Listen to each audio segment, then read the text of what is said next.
আপনার বাসায় আসার সময় হলো? বাসর ঘরে কেউ এত লেট করে আসে? সরি, আসলে বন্ধুদের জন্য আসতে একটু লেট হয়ে গেল। হ্যাঁ, আসলেন কেন? বন্ধুদের সাথেই বাসর রাত করে নিতেন। যত সব। জি, সরি বললাম তো। এতটা রিয়াক্ট করার কি আছে শুধু শুধু? না, কিছু নেই তো। এখন জনাব, আমার দুধ খেয়ে আমায় উদ্ধার করুন। মানে কি বলছেন আপনি? আমি বুঝতে পারিনি। বললাম আমার দুধটা খেয়ে আসল কাজটা শুরু করুন। আর কত অপেক্ষা করব? নাফিসার কথাগুলো শুনে নাহিদ ভীষণ চমকে গেল। বাসর রাতে স্বামী সবসময় ফাজলামি করে, এটা সত্যি। তবে নতুন স্ত্রী এমন নির্লজ্জের মতো কথা বলবে, সেটা সত্যিই আশা করা যায় না। নাহিদ নাফিসার দিকে এক দৃষ্টিতে তাকিয়ে আছে। নাফিসা নাহিদের দিকে খানিকটা বিরক্তি নিয়ে তাকিয়ে আছে। নাফিসা আপন মনে ভাবছে, নাহিদ কি গাধা নাকি? বাসর রাতে ভালোবাসা, আদর, সোহাগ সম্পর্কে কি তার কোনো ধারণা নেই? এমন অদ্ভুত ভাবে তাকিয়ে কেন আছে? নাফিসা নাহিদকে উদ্দেশ্য করে হকচকিয়ে বলে উঠল, এমন করে তাকিয়েছেন কেন? মনে হচ্ছে চোখ দিয়ে গিলে খাবেন আমায়। না মানে আপনার কথার ধরন দেখে আমি খানিকটা অবাক হয়ে যাচ্ছি। আপনি এমনভাবে কথা বলছেন কেন? ওমা, আপনার সাথে কেমন করে কে বলবো? আপনি আমার স্বামী, আপনার সাথে কথা বলবো না তো কার সাথে গিয়ে কথা বলবো বলুন? কথা বলা ঠিক আছে, কিন্তু আপনি তো অসভ্যতামি করছেন। এটা তো ঠিক নয়। এ মা, আমি আবার কখন অসভ্যতামি করলাম? কি করেছি বলুন আমায়? কি করেছেন আর কি বলেছেন সেটা আমার থেকেও ভালো আপনি জানেন। এখন একটু সরে বসুন, আমি শুভ। শুয়ে পড়বেন মানে? আজ আমাদের বাসর রাত, সেসব কি ভুলে গেছেন নাকি? বাসর রাত দেখে কি আপনাকে মাথায় তুলে বসে থাকতে হবে নাকি? এমন নির্লজ্জের মতো আচরণ করা বন্ধ করুন। আমার এসব পছন্দ নয়। নাহিদের মুখের কথাটা নাফিসার কানে আসতেই নাফিসা চমকে উঠল তো ঠিক, সেই সাথে ভীষণ কষ্টও পেল। অনেকটা আশা ভরসা নিয়ে নাহিদকে বিয়ে করেছে সে। প্রেম ভালোবাসা সবার জীবনেই আসে, তবে নাফিসার জীবনে কখনো এসব আসেনি। কারণ নাফিসা সব সময় নিজের স্বামীর অধিকার নিয়ে ভাবত। পাপ কর্ম থেকে নিজেকে সব সময় আড়াল রেখে চলে সে। কিন্তু আজ সেই স্বামীর কাছেই নাফিসার মূল্য নেই। নাফিসা মন খারাপ করে বসে থাকতেই নাহিদ নাফিসার পাশে শুয়ে পড়ল। নাফিসার সাথে একটু কথা বলারও সময় হয়তো তার নেই। নাফিসা কিছু সময় বসে থাকার পর নিশ্চুপ হয়ে নাহিদের পাশে গুটিসুটি হয়ে শুয়ে পড়ল। নাহিদ হঠাৎ করে নাফিসার সাথে এমন আচরণ করছে কেন? কিছুই নাফিসা বুঝতে পারছে না। নাফিসা আপন মনে ভাবছে, নাহিদ কি তাকে মন থেকে মেনে নিতে পারেনি? যদি নাফিসাকে সে মন থেকে নাই বা মেনে নিতে পারে, তবে কেন তাকে বিয়ে করেছে? নাফিসাকে বিয়ে করার জন্য তো কোনো প্রকার চাপ ছিল না। নাফিসা অনেকটা সময় ধরে এসব ভাবলো। নাহিদের কথা ভাবতে ভাবতে কখন যে সে ঘুমিয়ে পড়েছে তা সে বলতে পারবে না। সকালবেলা নাফিসার ঘুম ভাঙল নাহিদের চিৎকারের শব্দে। নাহিদের চিৎকার শুনে নাফিসা হকচকিয়ে বিছানা থেকে উঠে পড়ে নাহিদের দিকে কৌতূহলপূর্ণ দৃষ্টি নিয়ে তাকালো। নাহিদের দিকে তাকিয়ে নাফিসা প্রশ্নসূচক কণ্ঠে বলতে লাগলো, কি হয়েছে আপনার? সকালবেলা কোনো কারণ ছাড়াই এমন চিৎকার করছেন কেন? তোর কি মনে হয় আমি পাগল? কোনো কারণ ছাড়াই আমি চিৎকার করব? এমন ভাবে কথা বলছেন যে, কি হয়েছে আমায় বলুন তো? কি হয়নি আমায় সেটা বল। রাতে তোকে নিজের কাছে নেইনি বলে সকালবেলা আমায় শক্ত করে জড়িয়ে ধরেছিলি। এতটা নির্লজ্জ কেন তুই? নাহিদের কথা শুনে নাফিসা বুঝতে পারলো তার অপরাধটা আসলে কি। নাহিদকে ঘুমের ঘোরে জড়িয়ে ধরাটা তার অপরাধ ছিল। নাফিসা মাথাটা নিচু করে ফেললো নাহিদের কথা শুনে। নাহিদ নাফিসাকে মাথা নিচু করে থাকতে দেখে আবারও বলতে লাগলো, কি হলো? এখন মাথা নিচু করে আছিস কেন? আমার সাথে নোংরামি করার সময় এটা মনে ছিল না? দেখুন, আমি ইচ্ছে করে আপনাকে স্পর্শ করিনি। আমি ভুলবশত আপনাকে জড়িয়ে ধরেছি। সরি। কিসের সরি? আমি জানি তুই ইচ্ছে করে আমার সাথে এমন করেছিস। তোদের মতো মেয়েদের আমার ভালো করে চেনা আছে। তোরা পুরুষ দেখলেই নিজেদের উপর নিয়ন্ত্রণ রাখতে পারিস না তোরা। নাহিদের কথায় নাফিসার বুকটা কেঁপে উঠল। নাহিদের কথা শুনে নাফিসার বুকটা যেন ক্ষত বিক্ষত হয়ে গেছে। অনুর সব পুরুষের সাথে অন্য সব পুরুষের সাথে নাহিদ তার নিজের স্ত্রীকে তুলনা করেছে। এই কথাগুলো কোনোভাবেই মানতে পারছে না নাফিসা। মানুষ অপমান সহ্য করে ঠিক আছে, তবে এমন অপমান কোনোভাবেই সহ্য করা যায় না। নাহিদ নাফিসাকে নিশ্চুপ দেখে নাহিদ আবারও বলল, দেখ, তুই আমার কাছাকাছি আসার কোনো ধরনের চেষ্টা করবি না। আমি তোকে পছন্দ করি না, এই কথাটা মাথায় ঢুকিয়ে নিয়ে ভালো করে। নাহিদ বিছানা থেকে রাগে ফুঁসতে ফুঁসতে উঠে গেল। সকাল সকাল নাফিসা তার মুডটাই খারাপ করে দিয়েছে। নাহিদ বিছানা থেকে উঠে ফ্রেশ হতে চলে যায়। নাফিসা খানিক সময় বিছানায় বসে নাহিদের কথাগুলো ভাবতে থাকে। অতঃপর নাফিসা একটা দীর্ঘশ্বাস ফেলে সেও ফ্রেশ হতে চলে যায়। নাহিদ ফ্রেশ হয়ে আসতেই দেখতে পায় নিজের ফোনটা হাতে নিল। ফোনটা হাতে নিতেই নাহিদ চমকে উঠল, কারণ নাহিদের ফোনে তার ভালোবাসার প্রিয়জন ডজন খানেক মিসড কল দিয়েছে। নাহিদ দ্রুত রোজের নাম্বারে কল রিডায়াল করলো। দুবার কল হতেই রোজ নাহিদের কলটা পিক আপ করতেই নাহিদকে উদ্দেশ্য করে শক্ত গলায় বলল, সরি, বাসর রাতে কল করে আপনাকে বিরক্ত করলাম। কিসের বাসর রাত আর কিসের বিরক্ত? পাগল হয়ে গেলে নাকি? পাগল দেখেই তো এখনো আপনার সাথে কথা বলছি। একজন বিবাহিত পুরুষের সাথে আমি এখনো কথা বলছি। রোজ, তুমি যা ভাবছো তা ঠিক নয়। আমি নাফিসার শরীরে একটিবারের জন্য হাত লাগাইনি। আমার মনে প্রাণে শুধুমাত্র তুমি আছো। আমি যদি আপনার মনেই থাকতাম তবে আপনি আমায় বিয়ে করতেন, অন্য কাউকে নয়। আরে পাগলি, তুমি তো জানো আমি পরিবারের চাপে পড়ে বিয়েটা করেছি। আমার কোনো ইচ্ছা ছিল না এই বিয়েতে, বিশ্বাস করো। জানি আমি, টিপে ইচ্ছে ছিল আর না ছিল, তাই তো সারা রাত নিজের নতুন বউয়ের সাথে রোমান্টিক ভালোবাসার আদান প্রদান করেছেন। বাজে কথা বন্ধ করো। আমি বলছি তো, ওকে আমি স্পর্শ করিনি আর তুমি কি না বলছো? তাহলে আমি ফোনটা কেন ধরতে পারোনি? আমায় আর শেখাতে হবে না তোমায়। আমিও নতুন করে নিজের জীবন গুছিয়ে নিয়েছি। রনির সাথে আমার রিলেশনশিপ শুরু হয়েছে গতকাল থেকে। আমায় আর বিরক্ত করবেন না। হ্যালো রোজ, প্লিজ আমার কথা শোনো। হ্যালো। নাহিদের সম্পূর্ণ কথা না শুনে রোজ কলটা নাহিদের মুখের উপর কেটে দিল। নাহিদ হ্যালো হ্যালো করেই যাচ্ছে, তবে ওপার থেকে কোনো রেসপন্স পাওয়া যাচ্ছে না। নাহিদ মনটা খারাপ করে ফোনটা কানের উপর থেকে নামিয়ে নিল। রোজ তাকে কি করে অস্বীকার এবং অবিশ্বাস করতে পারে, সেটাই নাহিদ ভাবছে। রোজের উচিত ছিল নাহিদের কথা বিশ্বাস করা। নাহিদ যে কোনোভাবে রোজের অধিকার অন্য কাউকে দিতে পারে না। নাহিদ বিছানায় বসে পড়ল মন উদাস করে। ওইদিকে নাফিসা ফ্রেশ হয়ে নিয়ে রুমের বাইরে চলে এলো। নাস্তার টেবিলে নাফিসা দেখতে পেল নাহিদের বাবা মা বোন সবাই নিচে বসে আছে। নাফিসাকে দেখে নাহিদের বোন বলতে লাগলো, ওই দেখো মা, ভাবি চলে এসেছে। নূরের কথায় সবাই নাফিসার দিকে দৃষ্টিপাত করলো। নাফিসা মাথা নিচু করে মুচকি একটা হাসি দিয়ে সকলের সাথে বসে নাস্তা সেরে নিল। নাস্তা শেষ করতেই নাফিসার শ্বশুর ও শাশুড়ি চলে যায় নিজেদের রুমে। নাফিসা খাবার প্লেট গুছিয়ে নিচ্ছে, ঠিক এমন সময় নূর নাফিসাকে উদ্দেশ্য করে মুচকি হেসে বলতে লাগলো, ভাবি, ভাইয়া কেমন আদর করলো গো তোমায়? ভালোই করেছে, কিন্তু কেন? কেন কি? আমার তো এখনো বিয়ে হয়নি। সবকিছু জেনে না রাখলে পরে গিয়ে তো ঝামেলাই পড়তে হবে, তাই না? এই জন্য তোমার থেকে সব জেনে নিচ্ছি।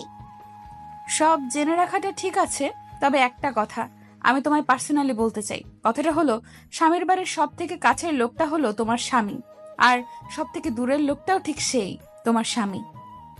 ভাবি, তোমার কথা আমি তো কিছুই বুঝতে পারলাম না। আমায় একটু খোলাসা করে বলো না। খোলাসা করে বলার কিছু নেই, সময় মতো তুমি নিজেই সবটা বুঝতে পারবে, একটু অপেক্ষা করো শুধু। নাফিসা নূরের দিকে তাকিয়ে মুচকি হাসি দিয়ে চলে যায় নিজের রুমের দিকে। নূর নাফিসার দিকে প্রশ্নসূচক দৃষ্টিতে এখনো তাকিয়ে আছে। নাফিসার কথাগুলো যেন তার মাথার মধ্যে জটলা পাকিয়ে ফেলেছে। নাফিসা নিজের রুমে এসে দেখলো নাহিদ উদাস করে বসে আছে। নাহিদ মন উদাস করে বসে আছে। নাফিসার যদিও ইচ্ছে করছে নাহিদের মন খারাপের কারণ জানতে, তবে এখন নাহিদকে কিছু জিজ্ঞেস করার মানে গায়ে পড়ে অপমানিত হওয়া, যেটা নাফিসা হতে চাইছে না। নাফিসা নিজের কাজ করতে লাগলো। ওইদিকে নাহিদ কিছু সময় রুমের মধ্যে দুম করে বসে থেকে অতঃপর রুম থেকে বেরিয়ে যায়। নাহিদ বাড়ির থেকে বেরিয়ে সোজা চলে যায় রোজের সাথে দেখা করতে। যে করেই হোক রোজের রাগ ভাঙাতে হবে তার। রোজ আর তার ভালোবাসার সম্পর্ক এমন করে শেষ হয়ে যেতে পারে না। এই ভালোবাসাকে নাহিদকেই টিকিয়ে রাখতে হবে। নাহিদ বাড়ির থেকে বেরিয়ে সোজা চলে যায় রোজের বাড়ির সামনে। রোজের বাড়ির সামনে এসে নাফিসা রোজকে কল করে। প্রায় 5 থেকে 6 বার রিং হবার পর রোজ কলটা পিক করে। নাহিদ কলটা পিক হতেই রোজকে উদ্দেশ্য করে মলিন কণ্ঠে বলতে লাগলো, রোজ, আমি কতক্ষণ ধরে কল করছি, তুমি কি দেখতে পাচ্ছিলে না? আমি তোমার সাথে দেখা করতে এসেছি। তোমার বাড়ির নিচে আছি আমি, একটু নিচে আসো। সরি, আমি আসতে পারবো না। তাছাড়া বিয়ে করার পরও তোমার কেন আমার প্রয়োজন হলো? তোমার স্ত্রী কি তোমায় সুখ দিতে পারছে না? রোজ, আমি জানি তুমি আমার উপর রেগে আছো, আর তোমার রাগ করাটাও জায়েজ, কিন্তু বিশ্বাস করো, আমার আর নাফিসার মধ্যে কোনো ধরনের সম্পর্ক নেই। একটু বিশ্বাস করো আমায় প্লিজ। আমি তো তোমাকে বিশ্বাস করি। তুমি এক কাজ করো, আমার সাথে যদি তোমার সম্পর্ক রাখতে ইচ্ছা হয় তবে তুমি নাফিসাকে ডিভোর্স দিয়ে দাও। ওকে ডিভোর্স দিয়ে তোমার সব সম্পত্তি আমার নামে করে দাও, তারপর আমি তোমায় বিয়ে করব। রোজের কথা শুনে নাহিদের আর বুঝতে বাকি থাকলো না যে আসলে রোজ কি চাইছে। রোজ চাইছে নাফিসাকে ছেড়ে দিয়ে সে নাহিদের স্ত্রী তো নামমাত্র হবে। আসলে নাহিদের সম্পত্তির উপর রোজের দৃষ্টি। রোজের কথাগুলো শোনার পর কোনোভাবেই নাহিদ আর রোজের সাথে কথা বলতে চাইছে না। নাহিদ ঢের বুঝতে পারছে সে একটা মরিচিকার পেছনে ছুটছে এতটা দিন। প্রকৃত অর্থে রোজ কখনোই নাহিদকে ভালোবাসেনি। নাহিদকে নিশ্চুপ দেখে রোজ নাহিদকে উদ্দেশ্য করে বলতে লাগলো, কি হলো, এমন চুপসে গেলে যে? কোনো কথা বলছে না? আমার থেকেও কি তোমার সম্পত্তির মূল্য অনেক বেশি তোমার কাছে? ভালোবাসাটা যদি সত্যি হতো তবে সম্পত্তি কোনো ম্যাটার ছিল না। আমি বুঝতে পারছি সব, রাখছি।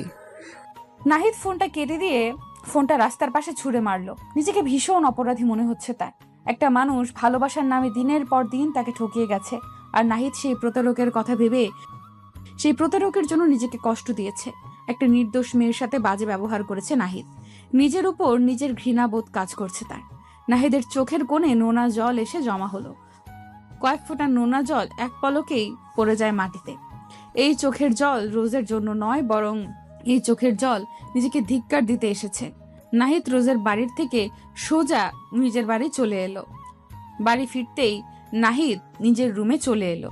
রুমে এসে নাহিদ দেখতে পায় নাফিসা রুমেই আছে। নাহিদের চোখ জোরে রক্তবর্ণ ধারণ করে আছে। নাহিদ নিজের জায়গা থেকে উঠে নাফিসা নিজের জায়গা থেকে উঠে নাহিদের দিকে এগিয়ে গিয়ে নাহিদকে উদ্দেশ্য করে কৌতূহলপূর্ণ কণ্ঠে বলল, আপনার চোখ জোড়া এমন রক্তবর্ণ ধারণ করে আছে কেন? কি হয়েছে আপনার? সব ঠিক আছে তো? নাফিসার কথার বিপরীতে নাহিদ কোনো শব্দ করলো না। নাহিদ এক ঝাটকায় নাফিসার দিকে এগিয়ে এসে দুম করে নিজের বুকে নাফিসাকে টেনে নিল।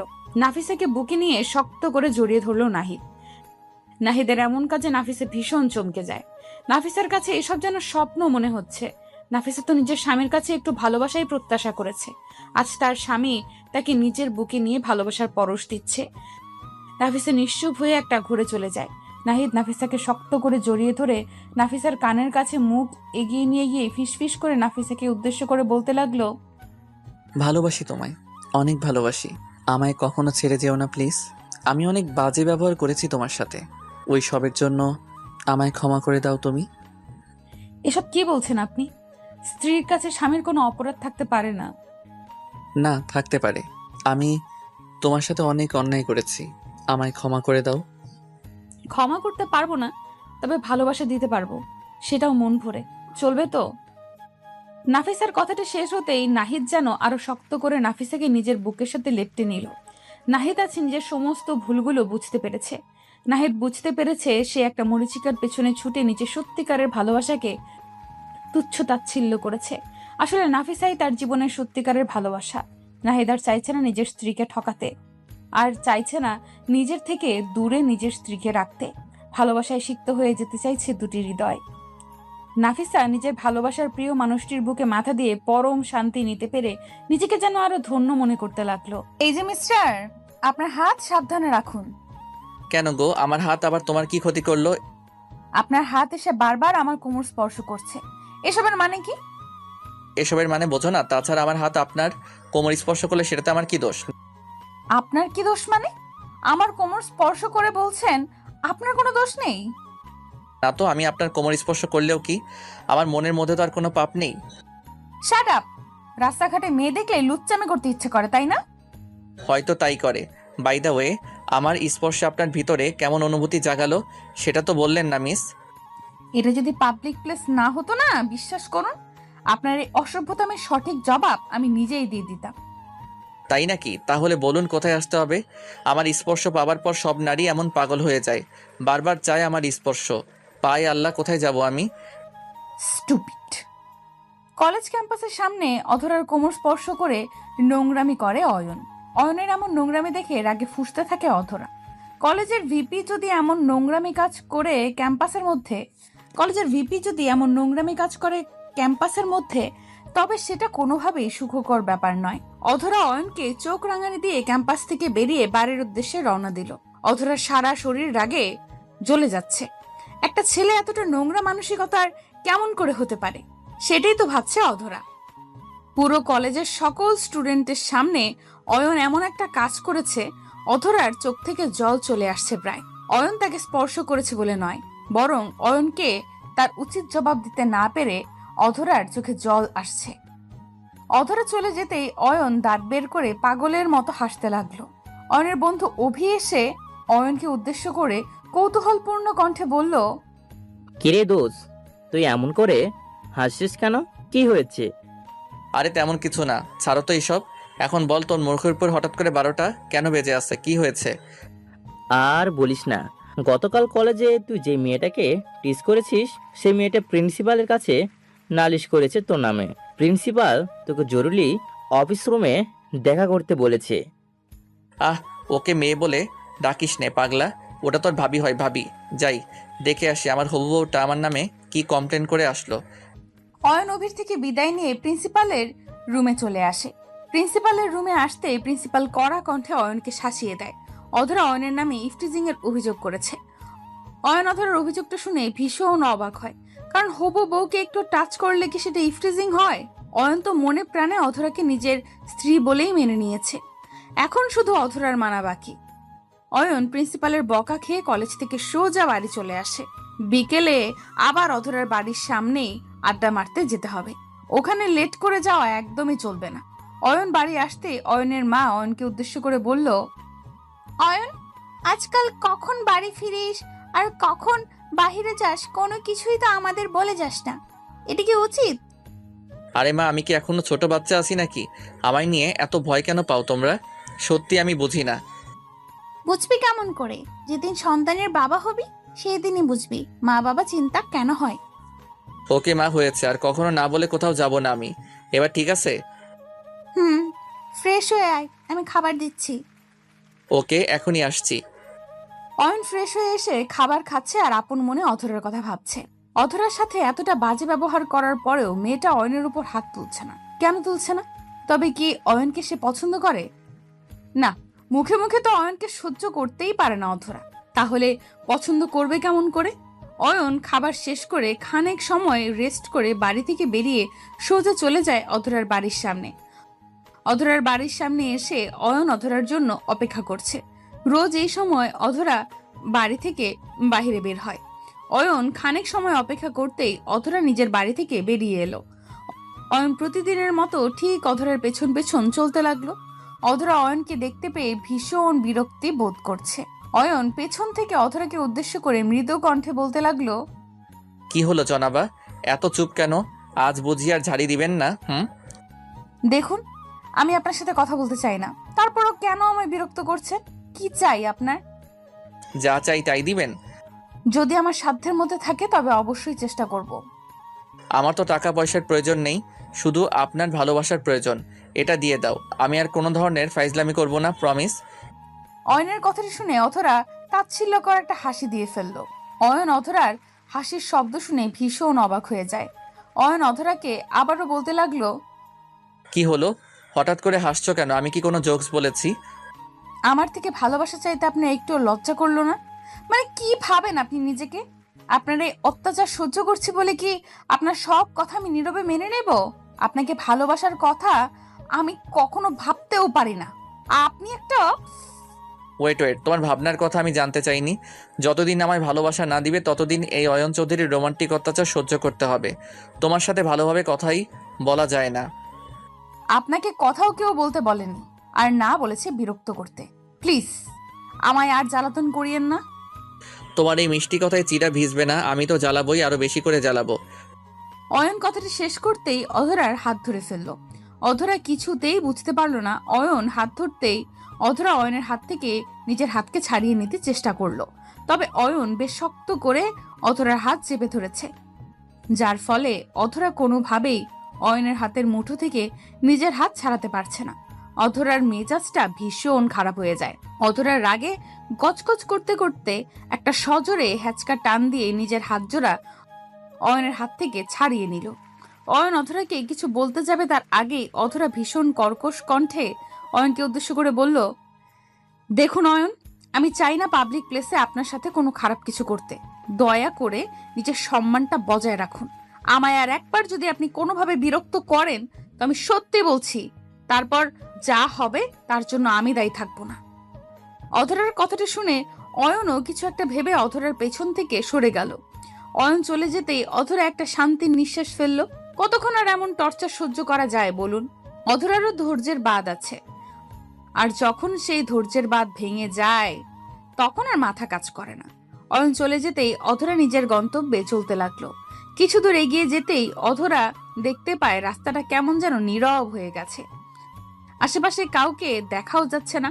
অধরা এই দৃশ্যটা দেখে মোটেও ভয় পেল না, কারণ অয়ন ছাড়া আর কোনো বিপদকে অধরা তোয়াক্কা করে না।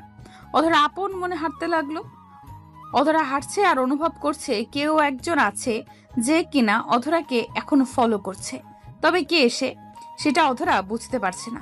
অধরা কিছু দূর এগিয়ে যেতেই হঠাৎ করে অধরার সামনে দুইজন ছেলে চলে আসে। অধরা এই ছেলেদের কাউকে এর আগে কখনো দেখেনি। অধরা ছেলেগুলোকে এড়িয়ে যেতে চেষ্টা করতেই ছেলেগুলো অধরার সামনে এসে পথ আটকে দাঁড়ায়। অধরা দু পা পিছিয়ে যেতেই হঠাৎ অনুভব করে তার পেছনেও দুজন ছেলে দাঁড়িয়ে আছে। অধরা এতগুলো লোক দেখে খানিকটা বিব্রত হয়ে প্রশ্ন করে, আপনারা কারা? আর আমার পথ আটকে দাঁড়িয়েছেন কেন? কি চাই আপনাদের? আমাদের তো বেশি কিছু চাই না সোনা, আমাদের শুধু তোমাকে চাই, তাও 2 ঘন্টার জন্য। ছেলেটার কথাটা বলতেই অধরার বুকের উপর থাকা ওড়নাটার দিকে হাত বাড়িয়ে দিল। অধরা নিজের ওড়নাটা ওদের থেকে আড়াল করতে চেষ্টা করছে, তবে পারছে না। ছেলেটা হ্যাচকা টান দিয়ে অধরার বুকের ওপর থেকে ওড়নাটা কেড়ে নিল। অধরা নিজের উন্মুক্ত বুকটা হাত দিয়ে ঢেকে আড়াল করলো। অধরা বারবার ছেলেগুলোকে অনুরোধ করছে যাতে করে তারা অধরাকে যেতে দেয়। অধরার কথার কোনো পাত্তা না দিয়ে একটা ছেলে পেছন থেকে অধরার শরীরের উপর হাত দিতে চেষ্টা করতেই দুম করে কোথা থেকে যেন অয়ন চলে আসে আর ছেলেটার হাত দুম করে ধরে ফেলে। অধরা অয়নকে দেখতেই মনের মধ্যে সাহস অনুভব করলো। দৌড়ে এসে অধরা অয়নের পেছনে লুকিয়ে পড়লো। অয়ন ছেলেগুলোকে উদ্দেশ্য করে বলতে লাগলো, যদি ভালো চাস তো এখান থেকে সব কটা দৌড়ে পালিয়ে যা। আমি আর তোদের মুখ এখানে দেখতে চাই না। কে বে তুই? এমন ভাবে কথা বলছিস মনে হচ্ছে কোনো হিরো। আরে গাধা, এই গল্পের হিরো তো আমি। তোরা শুধু শুধু এসে এই মেয়েটাকে বিরক্ত করছিস। ওকে বিরক্ত করার অধিকার শুধুমাত্র আমার। আই, সবাই মিলে তাহলে একটু মাস্তি করি। শুধু শুধু আমাদের সাথে শত্রুতা করার মানে আছে কি? মস্তি তো আমিও করতে চাই, তবে তোদের সাথে। এই মেয়ের সাথে মস্তি করার কোনো ইচ্ছা নাই আমার, কারণ এই মেয়েটাকে আমি মন থেকে ভালোবাসি। তাই নাকি? আজ তোর সাথে সাথে এই মেয়েটাও যাবে। অয়ন ছেলেগুলোর কথা শুনে হেসে ফেলল। অয়ন নিজেও জানে যে এতগুলো ছেলের সাথে একা অয়ন পেরে উঠবে না, তবে যেখানে অধরার প্রশ্ন সেখানে অয়ন পিছপা হবে না। ছেলেগুলো অয়নের দিকে দৌড়ে ছুটে এগিয়ে আসতে লাগলো। অয়ন ধীর গতিতে নিজের শার্টটা কোমরের উপরে তুলতেই ছেলেগুলো ঠায় পাথরের ন্যায় দাঁড়িয়ে পড়লো। অয়ন নিজের কোমরে হাত দিতে ছেলেগুলো ছোটাছুটি করে অয়নের সামনে থেকে পালিয়ে গেল। ছেলেগুলোর পালানো দেখে অধরা খানিকটা অবাক হয়ে যায়। হঠাৎ করে এই ছেলেগুলো এমন করে পালিয়ে গেল কেন? কিছুই বুঝতে পারলো না অধরা। ছেলেগুলো চলে যেতেই অয়ন অধরাকে উদ্দেশ্য করে বলল, আমি সাথে আসলে তো সমস্যা শুরু হয়ে যায়। আমায় তাড়িয়ে দিতে পারলেই তুমি বেঁচে যাও। দেখেছো আমার না থাকার পরিণামটা কি হতে পারে? সেসব না হয় বুঝলাম, তবে এটা বুঝতে পারছি না যে ছেলেগুলো এমন ভাবে পালিয়ে গেল কেন। আপনি কি ওদের চেনেন আগে থেকে? এদেরকে আমি চিনব কোথা থেকে? নিজের ক্লাসের স্টুডেন্টদেরও ঠিকমতো চিনি না, আবার এই বখাটেগুলো। ওদেরকে বখাটে বললেন কেন? ওরা আর আপনি তো এক, দুজনের কাজই এক, ইফটিজিং করা। তাই না? ওরা আর আমি এক না। ওকে, আমি একজনকে জ্বালাতন করি, তাও তাকে ভালোবাসি বলে। আর ওরা তো সবার সাথে এমন করে। ওরা আর আমি এক হলাম কেমন করে? পাপ অল্প করা আর বেশি করা এক ব্যাপার, আপনাকে বুঝিয়ে লাভ নেই। এটা কি হলো? আমি তোমাকে সাহায্য করলাম আর তুমি আমায় ধন্যবাদ না দিয়ে এমনভাবে অপমান করছো? এটা কিন্তু একদম ঠিক কথা না অধরা। ও আচ্ছা, ধন্যবাদ হয়েছে। হুম, কেউ আমায় ধন্যবাদ বললে আমি তাকে রিটার্ন কিছু দিয়ে দিই, আর তোমাকে রিটার্ন কিছু দিতে চাই। আপনি আমায় আবার কি রিটার্ন দিবেন? সেটা না হয় আমি নিজেই বুঝে নিলাম, তোমায় ভাবতে হবে না।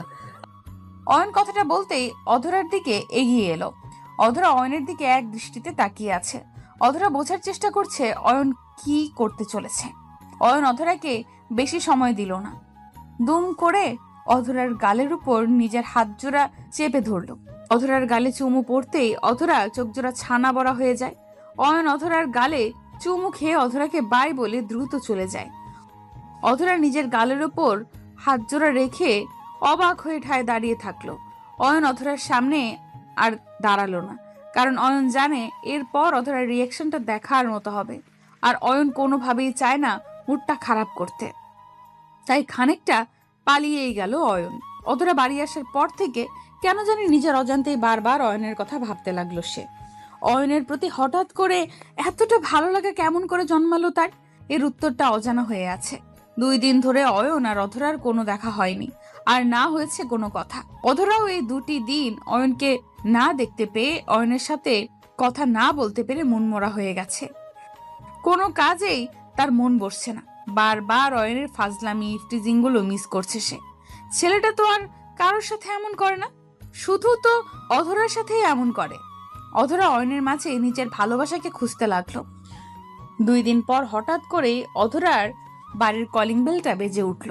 নিজের রুম থেকে বেরিয়ে আসার কোনো ইচ্ছা না থাকার পরেও অধরা বেরিয়ে এসে দরজা খুলতেই দেখতে পায় অয়ন আর তার পাশে কিছু লোক আছে। অধরা একটু চমকে গিয়ে বলে উঠল, অয়ন, ওনারা কারা? আর তুমি এতদিন পর কোথা থেকে এলে? কোথায় ছিলে তুমি? আমি তো বিয়ের প্রিপারেশন নিচ্ছিলাম, তাই তোমার সাথে দেখা করতে পারিনি। এই যে বাবা মাকে নিয়ে চলে এলাম পাকা কথা বলার জন্য। অয়নের কথার কোনো আগামাথা খুঁজে পেল না অধরা। শুধুমাত্র অবাক হয়ে দরজার সামনে দাঁড়িয়ে থাকলো সে। অয়নের গলার কণ্ঠস্বর পেতেই অধরার বাবা মা চলে আসলো। ওনারা আগে থেকেই জানতো অয়নের ব্যাপারে, আর আজ যে তারা দেখা করতে আসবে, অধরাকে দেখতে আসবে, সেটাও তারা আগে থেকেই জানতো। তবে অধরাকে সারপ্রাইজ দিবে বলে তাকে কিছু জানানো হয়নি। অতঃপর আর কি, অয়ন আর অধরার বিয়ের কথা পাকা হয়ে যায়। বিয়ের কথা পাকা হবার আগে অধরার থেকে তার সিদ্ধান্ত জিজ্ঞেস করতেই অধরা প্রথমে তো সরাসরি না করে দেয়। তবে অয়ন তো আর যেমন তেমন পাগল না, আস্ত একটা পাগল। ঠিক অধরাকে রাজি করিয়েই নিল। আমার ঠোঁটের দিকে এক দৃষ্টিতে তাকিয়ে আছো কেন? কোথায় তাকালাম? আমি তো তোমার চোখের দিকে তাকিয়ে আছি। মিথ্যা বলো না, আমি দেখেছি কোথায় তাকিয়েছো। তোমার চোখ খারাপ হয়ে গেছে। আমার চোখ কেন খারাপ হতে যাবে? আমার মতো ভালো চোখের মানুষ তুমি আর দুটো খুঁজে পাবে? আপনার চোখ সম্পর্কে আমার আইডিয়া আছে। এখন বলুন, আর কত সময় ধরে এখানেই বসে থাকবেন? বাড়ি ফিরবেন না? না, ফিরবো না। আজ সারাদিন আমরা এখানে বসে গল্প করব। না, আমার এসব পছন্দ হয় না। আমি শুনেছি রেস্টুরেন্টে এসে অনেক ছেলে মেয়ে বাজে কাজ করে। আমি ওসব করতে চাই না। আমি বাড়ি ফিরবো। বাজে কাজ কি করে? তাছাড়া একটু আধটু করলে সমস্যা হয় না? আয়ান কথাটা বলতেই একটা দুষ্টু হাসি দিল। আফিফার সাথে আয়ানের ভালোবাসার সম্পর্ক প্রায় বছর খানিক হবে। এই 1 বছরের সম্পর্কের মাঝে আয়ান আফিফার শরীরে স্পর্শ তো দূর, আফিফা আয়ানকে একটিবারও আফিফার হাত ধরে হাঁটার অনুমতিও দেয়নি। আয়ান যদিও অনেকবার চেষ্টা করেছে আফিফার হাত ধরতে, তবে আফিফা সাফ সাফ আয়ানকে জানিয়ে দেয় যে তার এসবে কোনো আগ্রহ নেই। তাছাড়া আফিফা চায়ও না আয়ান আর তার মাঝে কোনো ধরনের পাপ জায়গা পাক। সেদিন আয়ান ইচ্ছে করে আফিফার হাত স্পর্শ করে। আফিফা সাথে সাথে নিজের হাত সরিয়ে নিয়ে আয়ানকে বলে বিয়ে করে নিতে, তারপর পবিত্রভাবে তাকে স্পর্শ করতে। তবে আয়ান বিয়ে করতে পারছে না, কারণ আফিফার বাবা কখনো আয়ান আর আফিফার সম্পর্ক মেনে নেবে না। আয়ানের কথাটা আফিফার একটুও পছন্দ হলো না।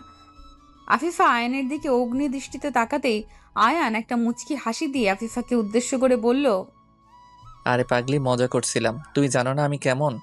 অযথা ভয় কেন পাও তুমি? অযথা ভয় না, আজ তোমার মাথায় এই চিন্তাটা আসছে। আগামীকাল সত্যি সত্যি তুমি জেদ করবে। তোমার আবদার পূরণ করাটা আমার পক্ষে সম্ভব হবে না, তাই। তাই কি? আর শোনো, আমার মনের মধ্যে অনেক ইচ্ছা আছে। আমি মেনে নিচ্ছি আমি অনেক কিছু চাই, কিন্তু তার মানে এটা নয় আমি তোমাকে জোর করব। আমি আসছি, আমার ভালো লাগছে না কথা বলতে। আফিফা কথাটা বলতেই নিজের জায়গা থেকে উঠে পড়ল। আয়ান আফিফার দিকে প্রশ্নসূচক দৃষ্টিতে তাকালো। আয়ান আপন মনে ভাবছে যে আয়ান তো আফিফার সব কথা মেনে নিল, তবে কেন আফিফা এখন উঠে পড়ছে? আয়ান আফিফার হাত ধরতেই আফিফা আয়ানের দিকে আবারও অগ্নিদৃষ্টি নিক্ষেপ করলো। আয়ান সাথে সাথে আফিফার হাত ছেড়ে দিল। আয়ান আফিফাকে উদ্দেশ্য করে বলল, এমন করছো কেন? আমি তো বললাম আমার কোনো বাজে ইচ্ছে নেই, তারপরও তুমি এমন করে চলে যাবে? দেখো আয়ান, আমাদের সম্পর্কের অনেক বছর হয়ে গেছে। আমি চাইছি না এই লুকোচুরিটা আর হোক। তোমার যদি আমায় বিয়ে করার সাহস থেকে থাকে তবে পরিবারকে জানাও, অন্যথায় এই সম্পর্কটা এখানেই শেষ। আফিফা কথাটা বলতেই রেস্টুরেন্ট থেকে হনহন করে বেরিয়ে যায়। আয়ান ঠায় থ হয়ে বসে আছে। আফিফার কথাগুলো যেন তার মাথার উপর দিয়ে গেছে। আয়ান আফিফার শেষে বলা কথাটার মানে বুঝতে পারল না।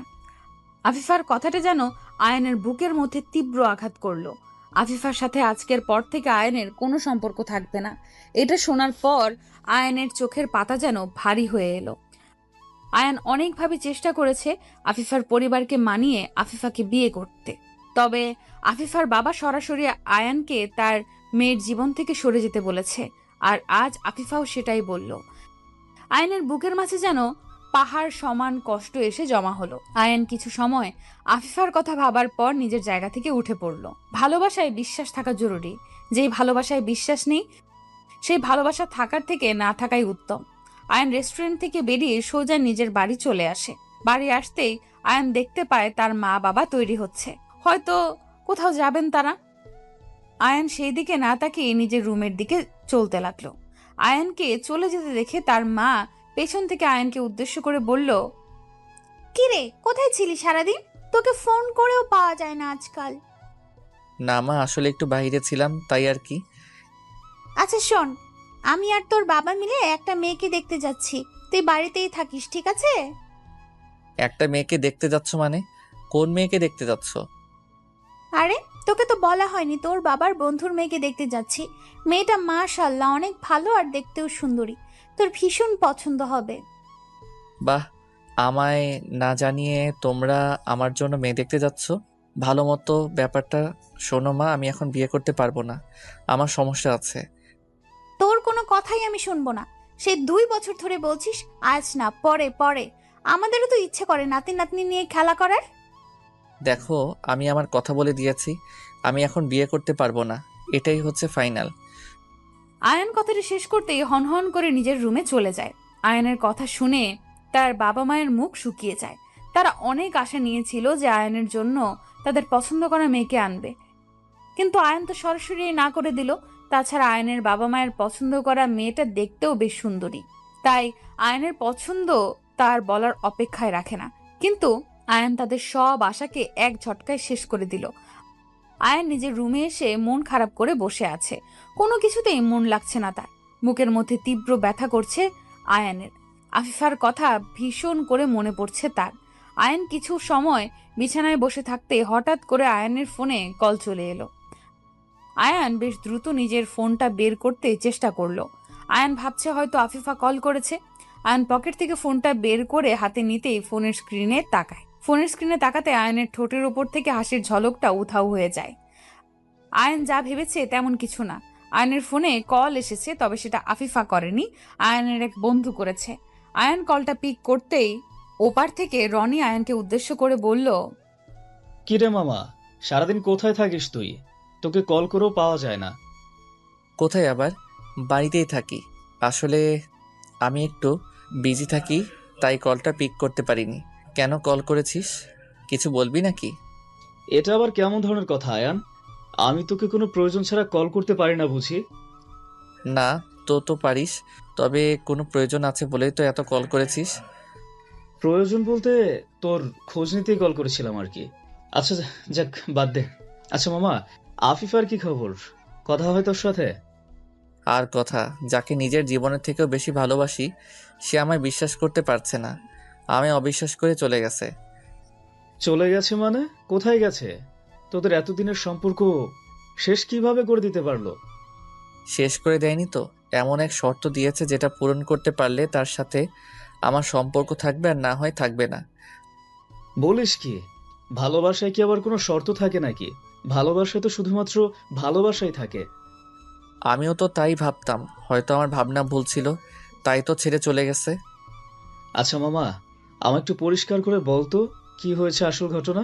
আমি তো মানে তোর কথার কিছুই বুঝতে পারছি না। আয়ান রনিকে সব কিছু খুলে বলল। রনি আফিফার কথাগুলো শুনে চমকে যায়। ভালোবাসার মানুষের সাথে কেউ এমন ব্যবহার কি করে করতে পারে? রনি আরো কিছু সময় আয়ানের সাথে কথা বলে কল কেটে দিল। আয়ান কল কেটে দিয়ে নিজের রুমে বসে থাকলো। সকালবেলা আয়ান ঘুম থেকে উঠে ফ্রেশ হয়ে নিল।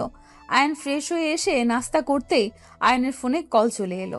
আয়ান ফোনটা হাতে নিতেই দেখলো আফিফা কল করেছে। আয়ান আফিফার কল পেতেই কলটা কেটে দিল। আয়ানের ইচ্ছে নেই আফিফার সাথে কথা বলার, কারণ আফিফার যদি তাকে সত্যিই ভালোবাসতো তবে আয়ানকে সে বিশ্বাস করত। আয়ানকে আফিফা বিশ্বাস করে না, আর বিশ্বাস ছাড়া কোনো সম্পর্ক টিকতে পারে না। আয়ান কলটা কেটে দিতেই আফিফা বারবার আয়ানকে কল করতে থাকলো। আয়ান শেষে বাধ্য হয়ে কলটা পিক করলো। আয়ান কলটা পিক করতে ওপার থেকে আফিফা আয়ানকে উদ্দেশ্য করে কান্না ভেজা কণ্ঠে বলল, আয়ান প্লিজ আমার কথা শোনো, প্লিজ কলটা কেটে দিও না প্লিজ। বলো কি কথা বলবে। আয়ান, বাবা আমার জন্য বিয়ে ঠিক করেছে, আগামীকাল আমার বিয়ে। আমি কি করব বুঝতে পারছি না কিছু, প্লিজ একটা উপায় বের করো। আমি কি উপায় বের করব? তোমার বিয়ে হয়ে যাচ্ছে তো হয়ে যাক, সমস্যা নেই কোনো। আয়ান এইসব কি বলছো তুমি? মাথা ঠিক আছে তোমার? আমি তোমায় ভালোবাসি। তোমায় ভালোবেসে অন্য কাউকে আমি কেমন করে বিয়ে করব? যেমন করে আমায় ছেড়ে যেতে চাইছো ঠিক অমনভাবে বিয়ে করবে। আমায় আর বিরক্ত করো না, রাখছি। আয়ান, এটাই কি তোমার শেষ কথা? হুম, এটাই আমার শেষ কথা।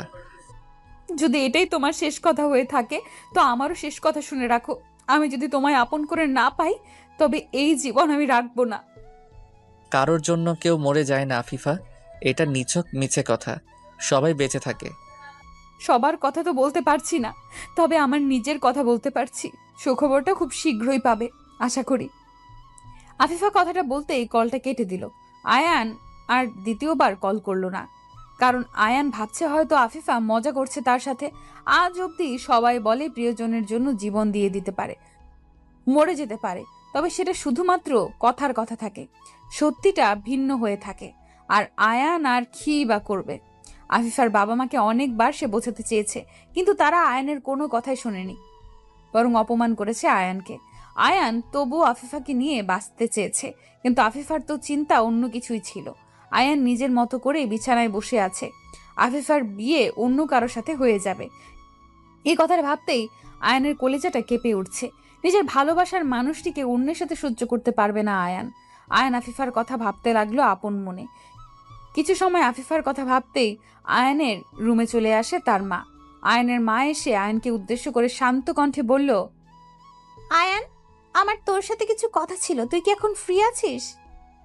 মা, বলো কি কথা বলবে। আমায় সত্যি করে বল, তোর কি কোনো পছন্দ করা মেয়ে আছে? যদি থাকে তো বল, আমরা মেয়ের বাবা মায়ের সাথে কথা বলে সব ঠিক করে নেই।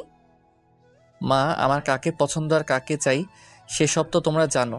আমি আফিফাকে ভালোবাসি, ওকে ছাড়া অন্য কাউকে বিয়ে করা আমার পক্ষে সম্ভব নয়। আফিফা, ওই মেয়ের কথা তুই এখনো মনে রেখেছিস? তুই কি ভুলে গেছিস ওর বাবা আমাদের কেমন করে অপমান করেছে, কেমন করে আমাদের ছোট করেছে? আমি কিছু ভুলে যাইনি, তবে আফিফা তো কিছু করেনি, ভুল ওর বাবা করেছে। আফিফার কোনো ভুল ছিল না মা। আফিফার পক্ষে কথা বলা বন্ধ করে দে। ওই মেয়ে ওর বাবার মতো। যদি ওই মেয়ে তোকে সত্যি ভালোবাসতো তবে তোর কাছে ছুটে চলে আসতো, বাবা মায়ের জন্য অপেক্ষা করতো না। আমার কাছে যেমন তোমরা গুরুত্বপূর্ণ ঠিক তেমনি ওর কাছে ওর বাবা মা গুরুত্বপূর্ণ, তাই ও কোনো সিদ্ধান্ত নিতে পারছে না। তুই যত যাই বলিস, আমরা আর গায়ে পড়ে অপমানিত হতে পারবো না বাপু। ওই মেয়েকে নিয়ে আমাদের মনে আর কোনো ইচ্ছে নেই। আয়নের মা কথাটা বলতেই চলে যায় আয়নের রুম থেকে। আয়ন আগে থেকেই জানতো তার মা এই সম্পর্কে কোনো বিশেষ আগ্রহ দেখাবে না, কারণ আফিফার বাবা যেভাবে তাদের অপমান করেছে তারপর আর আফিফাকে নিয়ে কোনো ভাবনা থাকা অন্তত তাদের পক্ষে সম্ভব নয়। আয়নের রুম থেকে তার মা চলে যেতেই আয়ন একটা দীর্ঘশ্বাস ফেলে আফিফার ভাবনায় মগ্ন হয়ে পড়ল। আফিফার কথা ভাবতে ভাবতে কখন যে আয়নের চোখের পাতা এক হয়ে গেছে তা সে জানে না। পরদিন সকালে আয়নের ফোনে একটা অপরিচিত নাম্বার থেকে কল এলো। আয়ন ফোনটা পিক করতেই চমকে উঠল আয়ন। আয়নের চমকে ওঠার কারণ ফোনের ওপারে ছিল আফিফার বাবা। আফিফার বাবার কল পেয়ে আয়ন খানিকটা অবাক হয়ে যায়।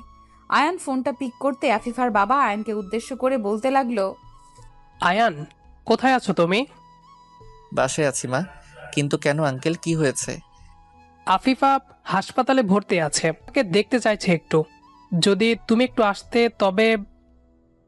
আফিফার বাবা সম্পূর্ণ কথাটা বলতে পারল না। পুরো কথাটা বলার আগেই উনি কান্না করতে লাগলেন। আয়ান ওনাকে কান্না করতে দেখে আর বুঝতে বাকি থাকলো না যে নিশ্চয়ই কিছু একটা খারাপ হয়েছে। তা না হলে উনি কখনো আয়ানকে কল করতেন না। আয়ান ফোনটা রেখে দিয়ে ভীষণ বিচলিত হয়ে দৌড়ে নিজের রুম থেকে বেরিয়ে যায়। আয়ান হসপিটালের উদ্দেশ্যে বাড়ি থেকে বেরিয়ে পড়ে আপন মনে ভাবছে আফিফা যেটা বলেছে সেটা তো আয়ান মজা ভেবেছে, কিন্তু আফিফা সেই মজাটাকে সত্যি করে দিল। আয়ানের বুকের মধ্যে যেন কেউ ধারালো ছুরি দিয়ে আঘাত করছে। আয়ান এই যন্ত্রণা যেন সহ্য করতে পারছে না। আয়ান হসপিটালে এসে দ্রুত খোঁজ নিল আফিফা কোন কেবিনে আছে। অতঃপর আফিফার কেবিনে চলে আসে সে। আফিফা বিষ খেয়ে নিয়েছে। যদিও সব বিষ বের করা হয়েছে, তবে আফিফার অবস্থা মোটেও ভালো নয়। আয়ান আফিফার কেবিনে এসে আফিফার পাশে বসলো। আফিফার হাত ধরতে আফিফা আয়ানের দিকে তাকালো। আয়ান আফিফাকে উদ্দেশ্য করে মলিন কণ্ঠে বলল, কি দরকার ছিল এসব পাগলামি করার? যদি আজ খারাপ কিছু হয়ে যেত তখন কি হতো? কি নিয়ে বাঁচতাম আমি? কেন? তুমি তো বলেই দিয়েছো আমার যাই হোক তাতে তোমার কিচ্ছু না। তাহলে আমি কিসের আশায় বেঁচে থাকবো? আমি তোমার ছাড়া বেঁচে থাকতে পারবো না, তাই নিজেকে শেষ করে দিচ্ছি। আফিফার কথা শেষ হতে আয়ান আফিফাকে শক্ত করে নিজের বুকের সাথে মিশিয়ে জড়িয়ে ধরল। আফিফা চোখ বন্ধ করে আয়ানকেও আজ জড়িয়ে ধরল। আয়ান আফিফাকে জড়িয়ে ধরে বলতে লাগলো, তুমি ছাড়া আমিও বাঁচতে পারবো না। অনেক ভালোবাসি তোমায়, নিজের থেকেও বেশি। আমিও তোমায় নিজের জীবনের থেকেও বেশি ভালোবাসি। আয়ান আর আফিফার ভালোবাসার কাছে আফিফার বাবাকে হেরে যেতে হলো। আফিফার বাবা সেই দিন আয়ান আফিফাকে সারা জীবনের জন্য এক করে দিল। ভালোবাসা এটাকেই বলে। হাজার ঝড় বাধা উপেক্ষা করে সত্যিকারের ভালোবাসা একটা না একটা সময় তাদের পূর্ণতা ঠিক খুঁজে নেয়। সত্যিকারের ভালোবাসার সম্পর্কগুলোকে বিচ্ছেদের শব্দটা নিয়ে আসবেন না। আচ্ছা, তোমার পছন্দের জিনিসটা কেটে ফেলার সময় তোমার কেমন লেগেছে? ওসব জেনে তুমি কি করবে? আমার শরীরের অংশ ওটা, শোক লাগবে নাকি? কি করব আবার? এমনি জানতে চাইছি, বলো না। হ্যাঁ, ভীষণ কষ্ট লেগেছিল। আমি কান্না করেছিলাম অনেক। আহ, পাগল ছেলে, কাঁদার কি আছে? ওটাই তো আসল সুখ। তখন কি আর সেই শোক বুঝতাম? তখন ভাবতাম যে ব্যথা করছে, তাই কান্না করে ফেলেছি। বলো কি, কেটে গেছে ওটা? আর ব্যথা কি না লেগেছে তোমার? আচ্ছা, এটা কি মনের ব্যথা নাকি? আর ওই গাধি, মনের ব্যথা হবে কেন? এটা তো আমার শরীরের অংশ, তাই ব্যথা লেগেছে।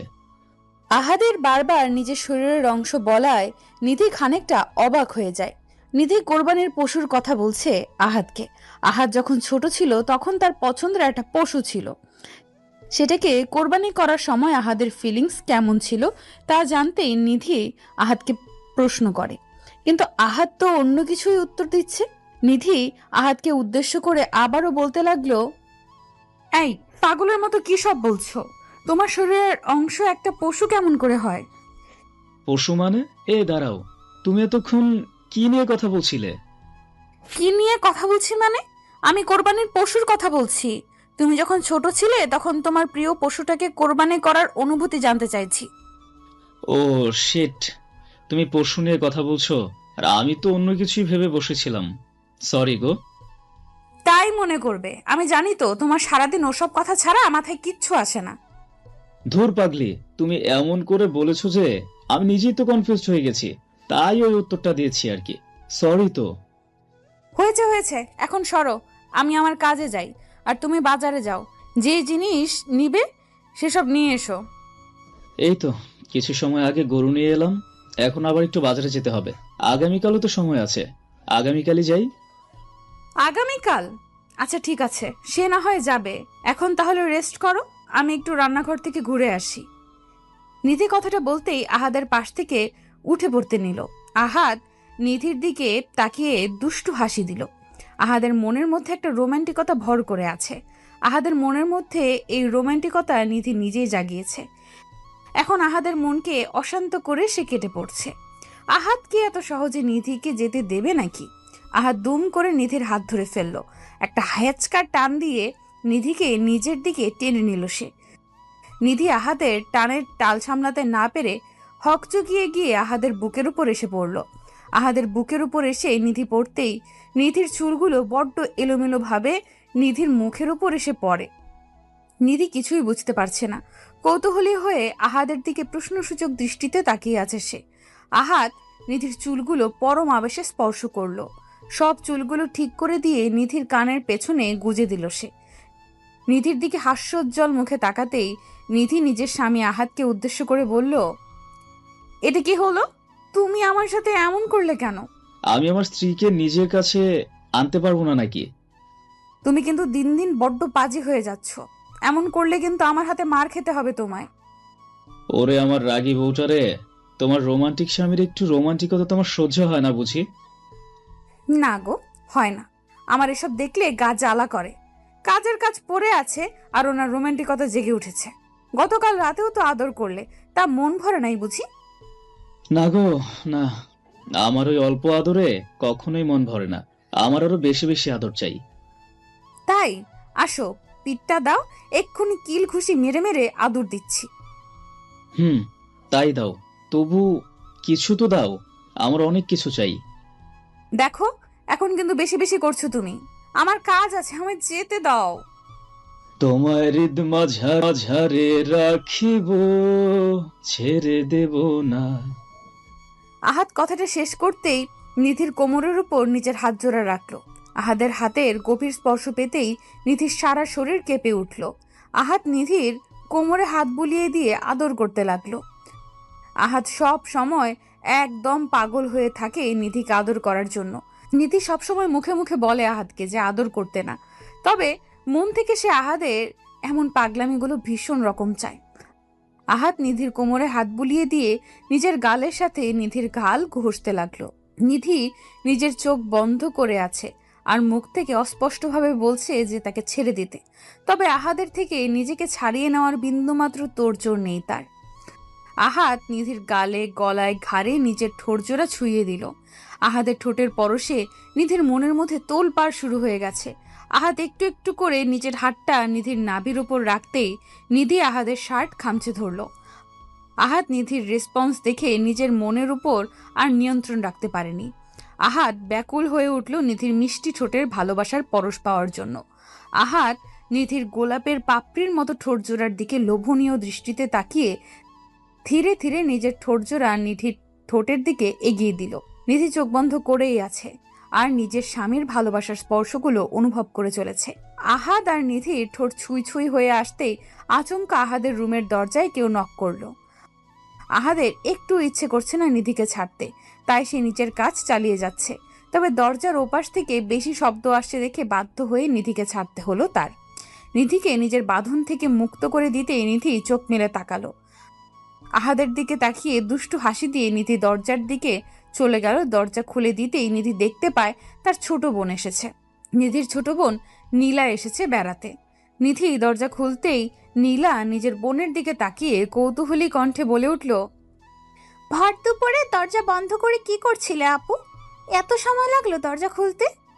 আরে পাগলি, কি করবো আবার, ওই একটু শুয়েছিলাম আর কি। তোমার কথায় কেমন জানি সন্দেহ হচ্ছে আমার। দুলাভাই, সত্যি করে বলেন তো ঘটনাটা কি? আসল ঘটনা জানতে হলে তো তোমায় এখানে থাকতে হবে শালি আমার। আসো, তোমার সাথে এখন দরজা বন্ধ করে থাকি, তবেই বুঝতে পারবে আমরা কি করছিলাম। আহাদ কথাটা বলতেই নীলার দিকে তাকিয়ে দুষ্টু হাসি দিল। নিধি আহাদকে চোখ রাঙানি দিল। ওইদিকে নীলা আহাদের দিকে এখনো হা করে তাকিয়ে আছে। হয়তো আহাদের কথার মানে সে বুঝতে পারেনি। নিধি নীলাকে উদ্দেশ্য করে বলল, তা কখন এসেছিস আর ফ্রেশ হয়েছিস কি? এই তো 10 মিনিট হবে, এখনো ফ্রেশ হইনি। মাত্র ভাবলাম তোর সাথে আগে দেখা করে নেই, তাই চলে আসলাম। বাবা, এখন দেখি দুলাভাইয়ের কোনো মান সম্মানই নাই। মানে আমার শালি শুধুমাত্র তার বোনের সাথে দেখা করতে এসেছে, আমার সাথে না। আপনি লোকটা ভালো না, অনেক পচা, তাই আপনার সাথে দেখা করার কোনো ইচ্ছা আমার নাই। ও মা, তাই নাকি? তা আমি কি করেছি শালিকা আমার? বলো আমায়। আমার তো জানতে হবে যে আমি কি এমন কাজটা করে পচা হয়ে গেছি, তাই না? এই যে আমার বোনকে নিজের বাড়িতে আটকে রেখেছেন, এটা কি কম কথা নাকি? ওরে বাবারে, তাই? আচ্ছা যাও, ঠিক আছে, নিয়ে যাও তোমার বোনকে। আমিও দেখি কিভাবে নিয়ে যাও তুমি। তাই নিয়ে যাব, এখন আসছি। নীলা কথাটা বলে চলে যায়। নীলা আর আহাদের মধ্যে সব সময় ঝগড়ার মজা চলতেই থাকে। এরা দুজন যেন সাপ নেউল। নিধি কখনো নীলা আর আহাদের এমন আচরণ দেখে তাদের কোনো প্রশ্ন করেনি, আর না কখনো নিধির মনে কোনো প্রশ্ন এসেছে। আহাদকে কখনো কোনো কিছুতে সন্দেহ করেনি নিধি। নিধি সব সময় আহাদকে বিশ্বাস করে, আর এই বিশ্বাস তাদের দুজনকে এক অদ্ভুত ভালোবাসায় বেঁধে রেখেছে। নিধি নীলাকে নিয়ে চলে যায় গেস্ট রুমে। অতঃপর নিধি দুপুরের খাবারের আয়োজন করে। সবাই একসাথে লাঞ্চ করে নিল। লাঞ্চ করে আহাদ নিজের রুমে চলে এলো। রুমে এসে আহাদ জানালার পাশে গিয়ে দাঁড়ালো। বাহিরে রিমঝিম ধারায় বৃষ্টি পড়ছে। হালকা মৃদু শীতল বাতাসে মনের মধ্যে যেন ভালো লাগার অনুভূতি জন্ম দিচ্ছে এই হাওয়া। আহাদ এক দৃষ্টিতে বৃষ্টির মুগ্ধতা উপভোগ করছে। কিছু সময় বাহিরের মেঘলা আকাশ দেখার পর আচমকা আহাদ অনুভব করলো তার পিঠের উপর কেউ একজন হাত রেখেছে। এই স্পর্শটা আহাদের ভীষণ চেনা। আহাদ পেছন ফিরে তাকাতেই দেখতে পায় তার প্রিয়তমা চা হাতে নিয়ে দাঁড়িয়ে আছে। আহাদ চা খেতে খেতে বৃষ্টি দেখতে ভীষণ পছন্দ করে, তাই নিধি হয়তো চা করে দিয়েছে। নিধির হাতে একটা চায়ের কাপ দেখে আহাদ কৌতূহলী কণ্ঠে নিধিকে উদ্দেশ্য করে বলল, চা নিয়ে আসছো ঠিক আছে, কিন্তু এক কাপে করে নিয়ে এলে কেন? তুমি খাবে না? আমি তো খাবো, একটা কাপে দুজন মিলে খাবো। কেন, তোমার ঠোঁট ভেজানো কাপে বুঝি আমি চা খেতে পারি না? সেটা তো পারোই সোনা, তার থেকে অনেক বেশি কিছুও করতে পারো। এখন আমায় বলো, মেঘলা আকাশের পানে এক দৃষ্টিতে তাকিয়ে কি ভাবছিলে তুমি? কি আর ভাববো, একজন বিশেষ মানুষের কথা ভাবছিলাম। মানুষটা আমায় একটুও ভালোবাসে না, সব সময় আমার কাছ থেকে নিজেকে আড়াল রাখতে চায়। আমার পাশে তো আছে, কিন্তু খুব বেশি পাশে নেই। তাই নাকি? আচ্ছা বলেন জনাব, আপনার কত কাছে আসলে মনে হবে যে আমি আপনার পাশে আছি? এতটা পাশে চাই যেন তোমার নিঃশ্বাসের শব্দ আমার কানে এসে পৌঁছায়। আমার হৃদয়ের প্রতিটি শব্দ যেন তোমার হৃদয়কে স্পর্শ করে। আহাদ কথাটা শেষ করার পূর্বেই নিধি চায়ের কাপটা আহাদের হাতে ধরিয়ে দিয়ে আহাদকে শক্ত করে জড়িয়ে ধরল। আহাদ নিধির এমন আলিঙ্গনে নিজেকে আরো গভীরভাবে প্রকাশ করলো নিজের প্রিয়তমার কাছে। আহাদ নিধিকে নিজের বুকে জড়িয়ে নিয়ে নিধির কপালে নিজের ঠোঁটজোড়া ছুঁইয়ে দিয়ে দুজন বৃষ্টি দেখতে লাগলো আর গল্প করতে লাগলো। আহাদ আলতো করে নিজের ঠোঁটজোড়া কাপে ছুঁইয়ে দিয়ে চা পান করছে, আর সেই জায়গায় নিধি নিজের ঠোঁট রেখে আহাদের থেকে চা পান করছে। পরিবেশটা যেমন রোমান্টিক, ঠিক তেমন তাদের দুজনের মনের অনুভূতি। আহাদ চাটা শেষ করে নিয়ে নিধির দিকে তাকালো। নিধির ঠোঁটজোড়া গোলাপি রং থেকে যেন লাল হয়ে উঠেছে। আহাদ ওই রক্তিম কৃষ্ণচূড়া ফুলের পাপড়ির মতো ঠোঁটজোড়ায় আলতো করে নিজের হাত ছুঁইয়ে দিল। নিধি চোখ বন্ধ করে অনুভব করছে তার ভালোবাসার মানুষটির ছোঁয়া। আহাদ আলতো করে নিধির ঠোঁট স্পর্শ করে দুম করে নিধির কোমর ধরে ফেলল। নিধিকে স্লাইড করে আহাদ নিজের কোলে তুলে নিল। আহাদের কোলে চড়তে নিধির ভীষণ ভালো লাগে। আহাদ নিধিকে নিজের সামনে ব্যালকনিতে বসিয়ে দিয়ে নিধির দিকে একটু এগিয়ে এসে পেছন থেকে নিধির কোমর জড়িয়ে ধরে নিধিকে উদ্দেশ্য করে নেশালো কণ্ঠে বলতে লাগলো, নিধি, আজকের এই আবহাওয়া, এই নীরব পরিবেশ, এই বৃষ্টির প্রতিটা ফোঁটা, মেঘাচ্ছন্ন আকাশ, সবকিছু দেখে তোমার মনের মধ্যে কি চাইছে? প্রচুর ভালোবাসা চাইছে। তোমার ভালোবাসার স্পর্শ চাইছে আমার দেহের প্রতিটা অংশ। তোমার মধ্যে হারিয়ে যেতে চাইছি আমি। তবে কেন অপেক্ষা করছো? ওই মিষ্টি ঠোঁটের স্বাদটুকু আমায় নিতে দাও মন ভরে। আমার এই অশান্ত মনকে শান্ত করার ওষুধটুকু দিয়ে দাও প্লিজ।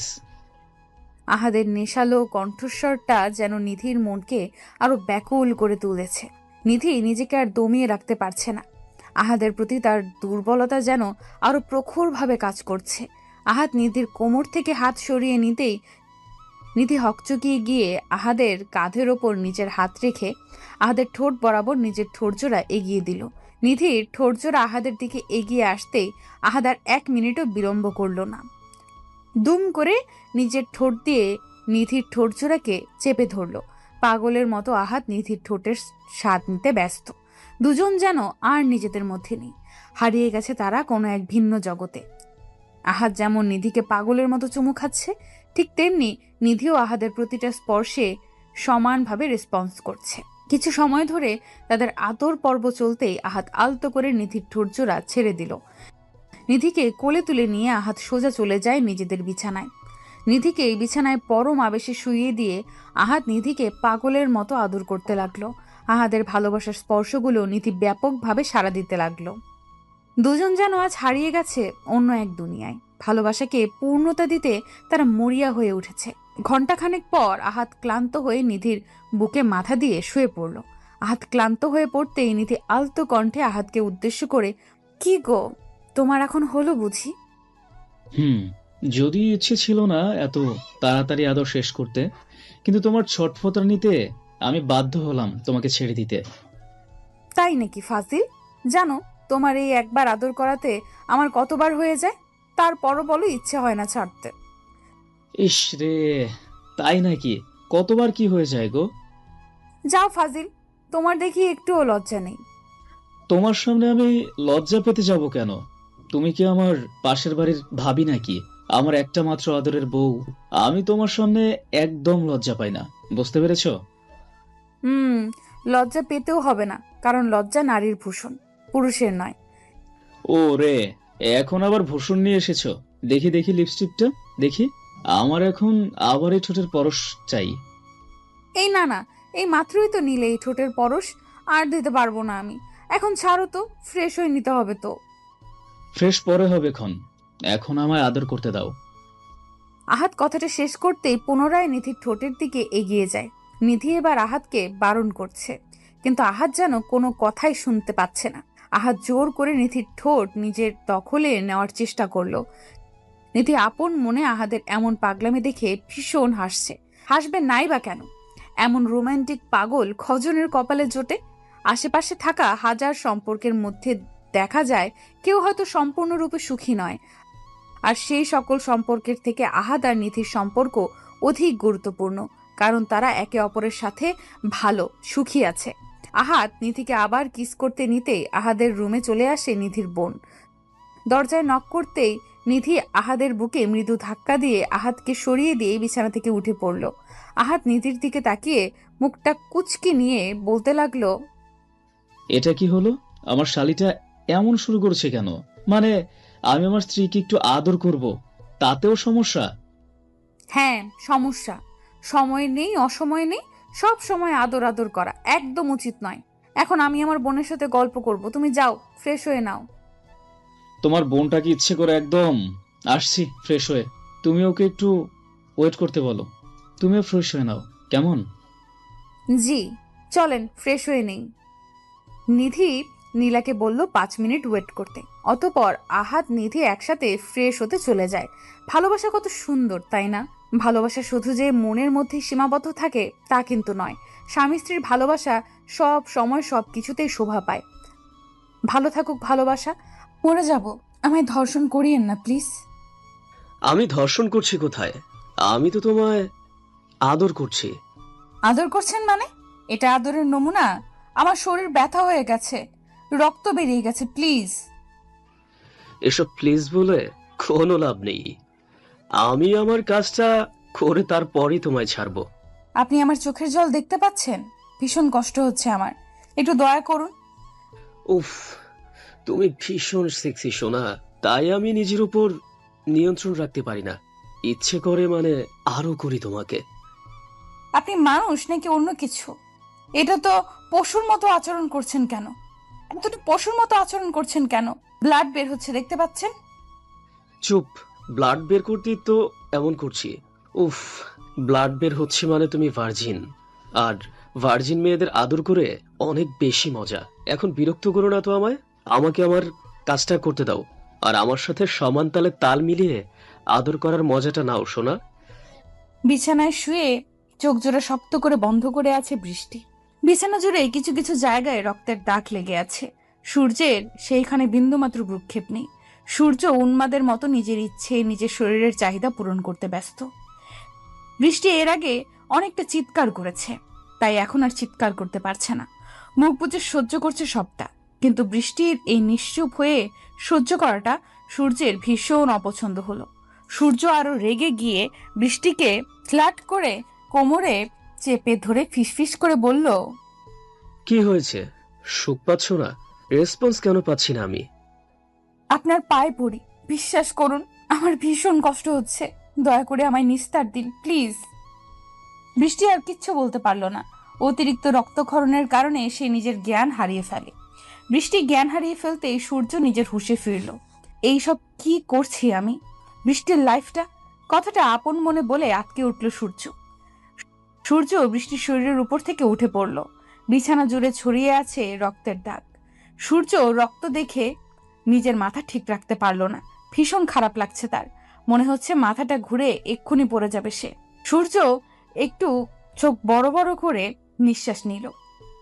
নিঃশ্বাস নিয়ে সূর্য বৃষ্টির উন্মুক্ত শরীরটা একটা চাদর দিয়ে ঢেকে দিল।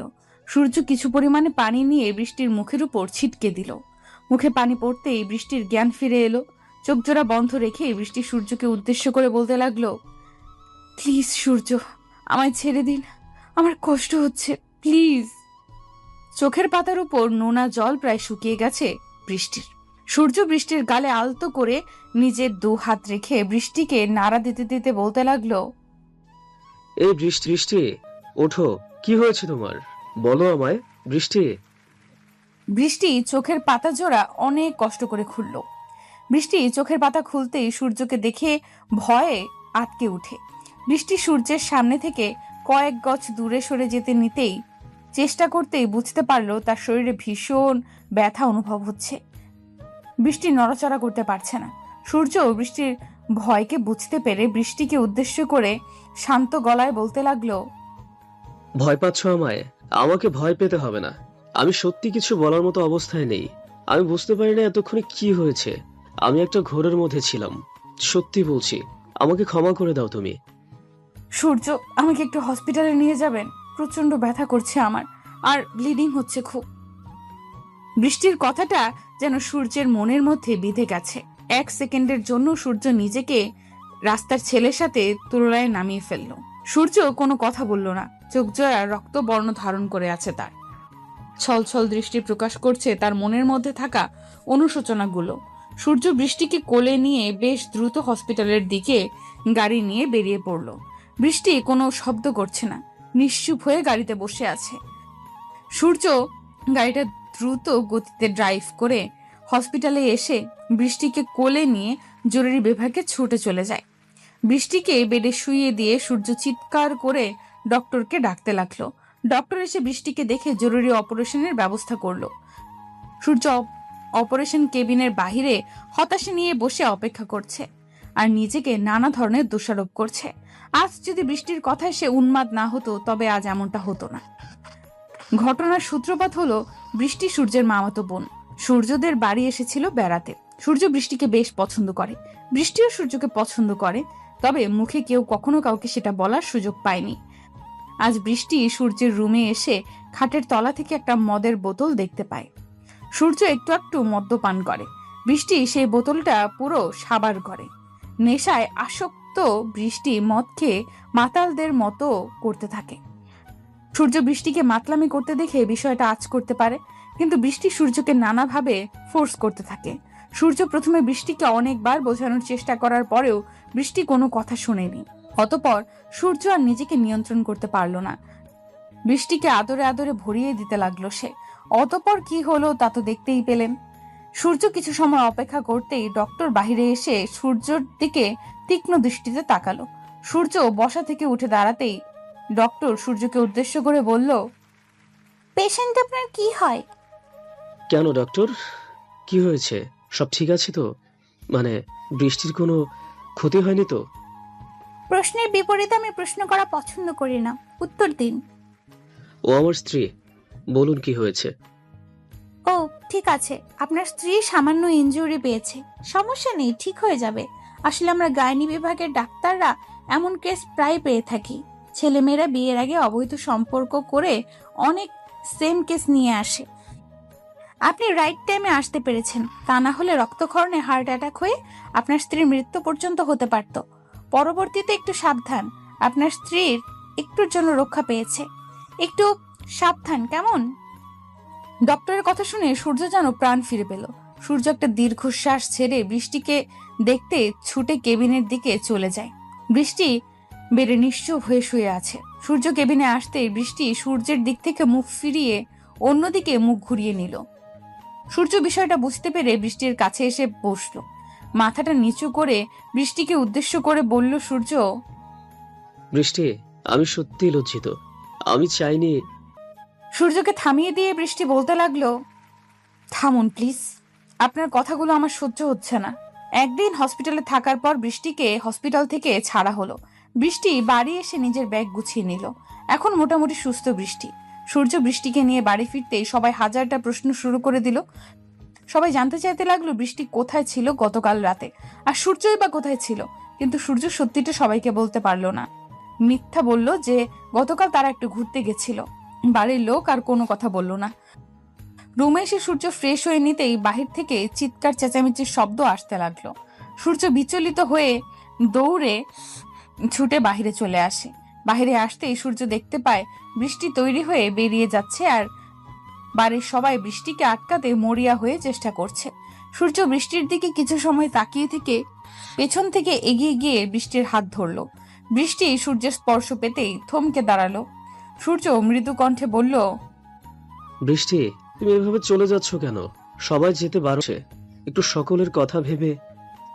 সূর্যকে থামিয়ে দিয়ে বৃষ্টি ভারী কণ্ঠে বলল, সবার কথা রাখা আমার পক্ষে সম্ভব নয়।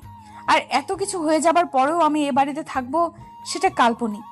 তাছাড়া এই বাড়িতে না থাকার যথেষ্ট কারণ আছে।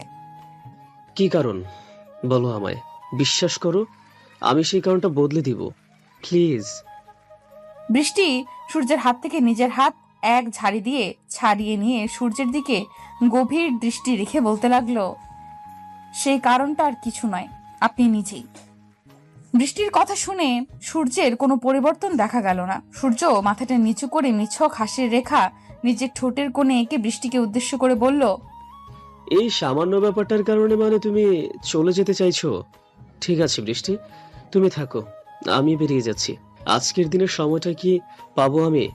মানে আমার সবকিছু গোছাতে একটু সময় লাগবে।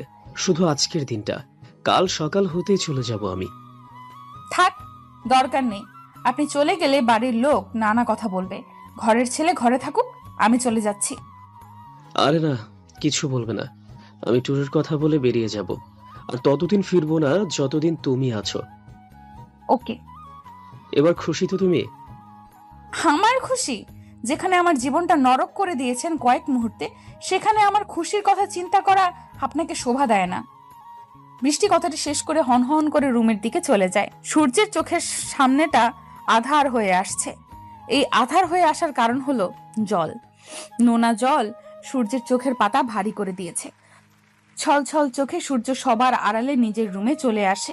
মনের মধ্যে একটা প্রশ্ন ঘুরছে সূর্যর। সূর্য ভাবছে, আমি তো কোনো ভুল করিনি। আমি তো নিজের ইচ্ছায় বৃষ্টির সাথে কিছু করিনি, বরং বৃষ্টি নিজেই আমার কাছে এসেছে, আমায় জোর করেছে। মানছি আমায় নিজের জ্ঞানে থাকা উচিত ছিল, আমি পারিনি। তাই বলে সব কিছুর জন্য আমাকে সাজা দেওয়ার মানে কি? সূর্য কথাটা ভাবতেই বৃষ্টির কথা মনে পড়ে যায় তার। বৃষ্টি যদি তাকে দূরে রেখে এমন অবহেলা করে শান্তি পায়, তবে বৃষ্টির শান্তির জন্য সব কিছু সে করতে পারবে। ভাইয়া, কোথায় যাচ্ছেন? আসলে আজ আমার একটা ট্যুর আছে কিছুদিনের জন্য, তাই বের হচ্ছিলাম। ভাইয়া, আমরা তো আর অল্প কয়েকদিন আছি। এই কয়দিন না হয় এখানেই থেকে যান। আমরা চলে গেলে বরং আপনিও চলে যাবেন। তোমরা যাওয়ার আগেই আমি ফিরে আসবো, সো টেনশন করিও না। সূর্যের কথা শেষ হতে পেছন থেকে বৃষ্টি বেশ শব্দ করে বলতে লাগলো, আপনি যে চলে যাচ্ছেন, আমার কিছু কথা আছে আপনার সাথে। বৃষ্টির কথা শুনে সূর্য পেছন ফিরে দৃষ্টিপাত করলো। বৃষ্টির উদ্দেশ্যে সূর্য বলতে লাগলো, হ্যাঁ বলো, কি বলবে? বলার মতো অনেক কথা আছে, তবে এখানে নয়, আমি একান্তে। রুমে চলো। সূর্য বৃষ্টিকে থামিয়ে দিয়ে রুমে চলে যায়। আসলে সূর্যের বাড়ি ছেড়ে চলে যেতে মোটেও কষ্ট হচ্ছে না। আসল কষ্টটা হচ্ছে এই ভেবে যে বৃষ্টি তাকে অবহেলা করছে। ভালোবাসার মানুষটি যখন অবহেলা করে, তখন কলিজার মধ্যে লাগে আঘাতটা। সূর্য রুমে এসে বসতেই বৃষ্টি রুমে এসে দরজাটা বন্ধ করে দিল। সূর্য বৃষ্টির কাজে একটু অবাক হলো। সূর্য অবাক হয়ে বৃষ্টিকে উদ্দেশ্য করে বলতে লাগলো, এ কি করছো? দরজা বন্ধ করছো কেন? কিছু হারানোর ভয় নেই, আর যা ছিল তা আপনি নিয়ে নিয়েছেন। দেখো বৃষ্টি, আমি মানছি যে আমি ভুল করেছি, তবে সেখানে আমার যতটা দোষ ছিল ঠিক ততটা তোমারও ছিল। এক হাতে কখনো তালি বাজে না, তবুও তুমি এককভাবে আমায় দোষারোপ করলে, চলে যেতে বললে আমাকে তোমার সামনে থেকে। সমস্যা নেই, চলে না হয়ে যাব, তবে একটা কথা, এই মনের মধ্যে থেকে কি করে সূর্যকে বাহির করবে বলতে পারো? সূর্যের কথায় অবাক হয়ে বৃষ্টি বলল, আমার মনের মধ্যে আপনি আছেন সেটা আপনি জানেন কি করে? তোমার মনটা হয়তো সবটা আড়াল করে, তবে চোখ জোড়া তো তা করে না। ওই চোখে আমি স্পষ্ট দেখতে পেয়েছি আমার ছবি, তাই আমি জানি। এখন কি করব? আমি পারছি না তো নিজেকে বোঝাতে, পারছি না আপনার করা আচরণগুলোকে ভুলে যেতে। তাড়িয়ে দাও আমায় নিজের জীবন থেকে, অনেক দূরে, অনেক দূরে তাড়িয়ে দাও আমাকে। পারছি না তো তাড়িয়ে দিতে, কি করব আমি বলে দিন? কেন পারছো না? কষ্ট হচ্ছে তো, ভীষণ কষ্ট হচ্ছে। আমার বুকটা ফেটে যাচ্ছে, মনে হচ্ছে আপনাকে ছাড়া আমি বেঁচে থাকতে পারবো না। কেন কষ্ট হচ্ছে? আমায় তো তুমি ভালোবাসো না, তবে কেন কষ্ট হচ্ছে তোমার? ভালোবাসি তাই। আমি আপনাকে ভালোবাসি ভীষণ। কথাটা বলতেই বৃষ্টি লজ্জায় মাথা লুকিয়ে নিল। সূর্য মুচকি হাসি দিয়ে বৃষ্টির লজ্জা মাখা মুখটার দিকে গভীর দৃষ্টি রাখলো। অপরূপ সুন্দরী এক নারী তার সামনে দাঁড়িয়ে আছে, নিজেকে ইচ্ছা করলেও নিয়ন্ত্রণ করা দায়। এই সুন্দরীর মাঝে সারা জীবন ধরে ডুবে থাকলেও কম হবে। এই সুন্দরী তার গল্পের পরী, যাকে নিয়ে কয়েক কোটি গল্প লিখেছে সূর্য। সূর্য বৃষ্টির দিকে একটু এগিয়ে এসে বৃষ্টির থুতনিটা ধরে আলতো করে বৃষ্টির মুখটা তুলে দিল। বৃষ্টি ভীষণ লজ্জা পাচ্ছে। সূর্য বৃষ্টির চোখের দিকে তাকিয়ে মায়া ভরা কণ্ঠে বলতে লাগলো, লজ্জা নারীর ভূষণ, তবে তোমার এই লজ্জাটা আমার মনকে শান্ত করতে পারছে না, বরং আবার উন্মাদনা সৃষ্টি করে চলেছে এই বুকের মধ্যে। সারাটি জীবন তুমি এই বুকে থাকবে, পাগলের মতো করে ভালোবাসা দিবে আমাকে, আমাকে তোমার ভালোবাসায় ভরিয়ে দিবে। যতদিন বেঁচে আছি ততদিন এই মন প্রাণ শুধু আপনার। সূর্য, আমি আপনাকে নিজের থেকে অনেক বেশি ভালোবাসি। কখনো আমায় ছেড়ে যাবেন না, সত্যি মরে যাব। বৃষ্টি কথাটি শেষ করতেই সূর্য বৃষ্টিকে শক্ত করে জড়িয়ে ধরলো। বৃষ্টি পরম আবেশে সূর্যের বুকে মাথা রেখে শান্তি অনুভব করতে লাগলো। বৃষ্টি আর সূর্যের এই শান্তির আদান প্রদান বেশিক্ষণ স্থায়ী হলো না। দরজায় বেল শব্দ করে নক করা হলো। সূর্য বৃষ্টিকে ছেড়ে দিতেই বৃষ্টি দরজাটা খুলল। দরজা খুলে দিতেই সূর্যের মা বৃষ্টিকে উদ্দেশ্য করে বলল, বেশি সময় নেই, তোর বাবা মা আসছে। আমি সারা জীবনের জন্য তোকে আমার মেয়ে করে এখানেই রেখে দিব। আমার ছেলেকে পছন্দ হয়েছে তোর? পছন্দ হয়ে বলতে তেমন না, বেশ পছন্দ হয়েছে। বৃষ্টি কথাটা বলতেই দৌড়ে পালিয়ে যায়। সূর্যের মা বুঝতে পারে মেয়ে তার লজ্জা পেয়েছে। সূর্যের দিকে তার মা দৃষ্টি নিক্ষেপ করতেই দেখতে পায় সূর্য মুচকি মুচকি হাসছে। ছেলের মনের কথা সে আগেই আঁচ করতে পেরেছে। তাই বৃষ্টির বাবা মায়ের সাথে কথা বলে সবকিছু ব্যবস্থা করে নিয়েছেন উনি। অবশেষে তাদের দুজনের ভালোবাসা পূর্ণতা পেল। প্রত্যেকটি সম্পর্কে পবিত্রতা থাকা প্রয়োজন। ভালোবাসা নিজের পবিত্রতা রক্ষা করতে না পারলে সেটা আর ভালোবাসা থাকে না। তোর সাহস কি করে হয় আমায় ভালোবাসার কথা বলার? ভালোবাসার কথা বলতে কি সাহসের প্রয়োজন পড়ে? হ্যাঁ পরে। তুই নিজের জায়গাটা ভুলে গিয়েছিস। নিজের দিকে তাকিয়ে দেখেছিস কখনো? আমার আর তোর সাথে কি আদৌ যায়? এসব কি বলছো তুমি? আমার উপর কি রেগে আছো তুমি? প্লিজ আমায় বলো কেন রেগে? এই ওয়েট, তোর উপর আমি রাগ করতে যাব কেন? কি তুই? অনু, অনেক মজা হয়েছে, প্লিজ এমন করিও না। আমাদের 2 বছরের ভালোবাসার সম্পর্ক একটু তো বোঝার চেষ্টা করো প্লিজ। আমাদের মধ্যে কোনোদিন ভালোবাসা ছিল না। আমাদের মধ্যে ছিল শুধুমাত্র সময় নষ্ট। আমি মজা নিয়েছি আর তুই এনজয় করেছিস, ব্যাস। অনুর কথাগুলো শুনে অয়নের পায়ের তলা থেকে মনে হচ্ছে মাটি সরে গেছে। অনুর কথাগুলো বিশ্বাস করতেও মানতে ভীষণ কষ্ট হচ্ছে অয়নের। দীর্ঘ 2টি বছরের ভালোবাসা মজা ছিল। অয়নের চোখের পাতা এক নিমেষে ভারী হয়ে এলো। অয়ন যেন নিজের চোখের সামনে কিছুই দেখতে পাচ্ছে না। নিজের জীবনের থেকেও বেশি ভালোবাসে অনুকে সে। আজ সে অনু কিনা তাকে এমন করে ঠকাচ্ছে।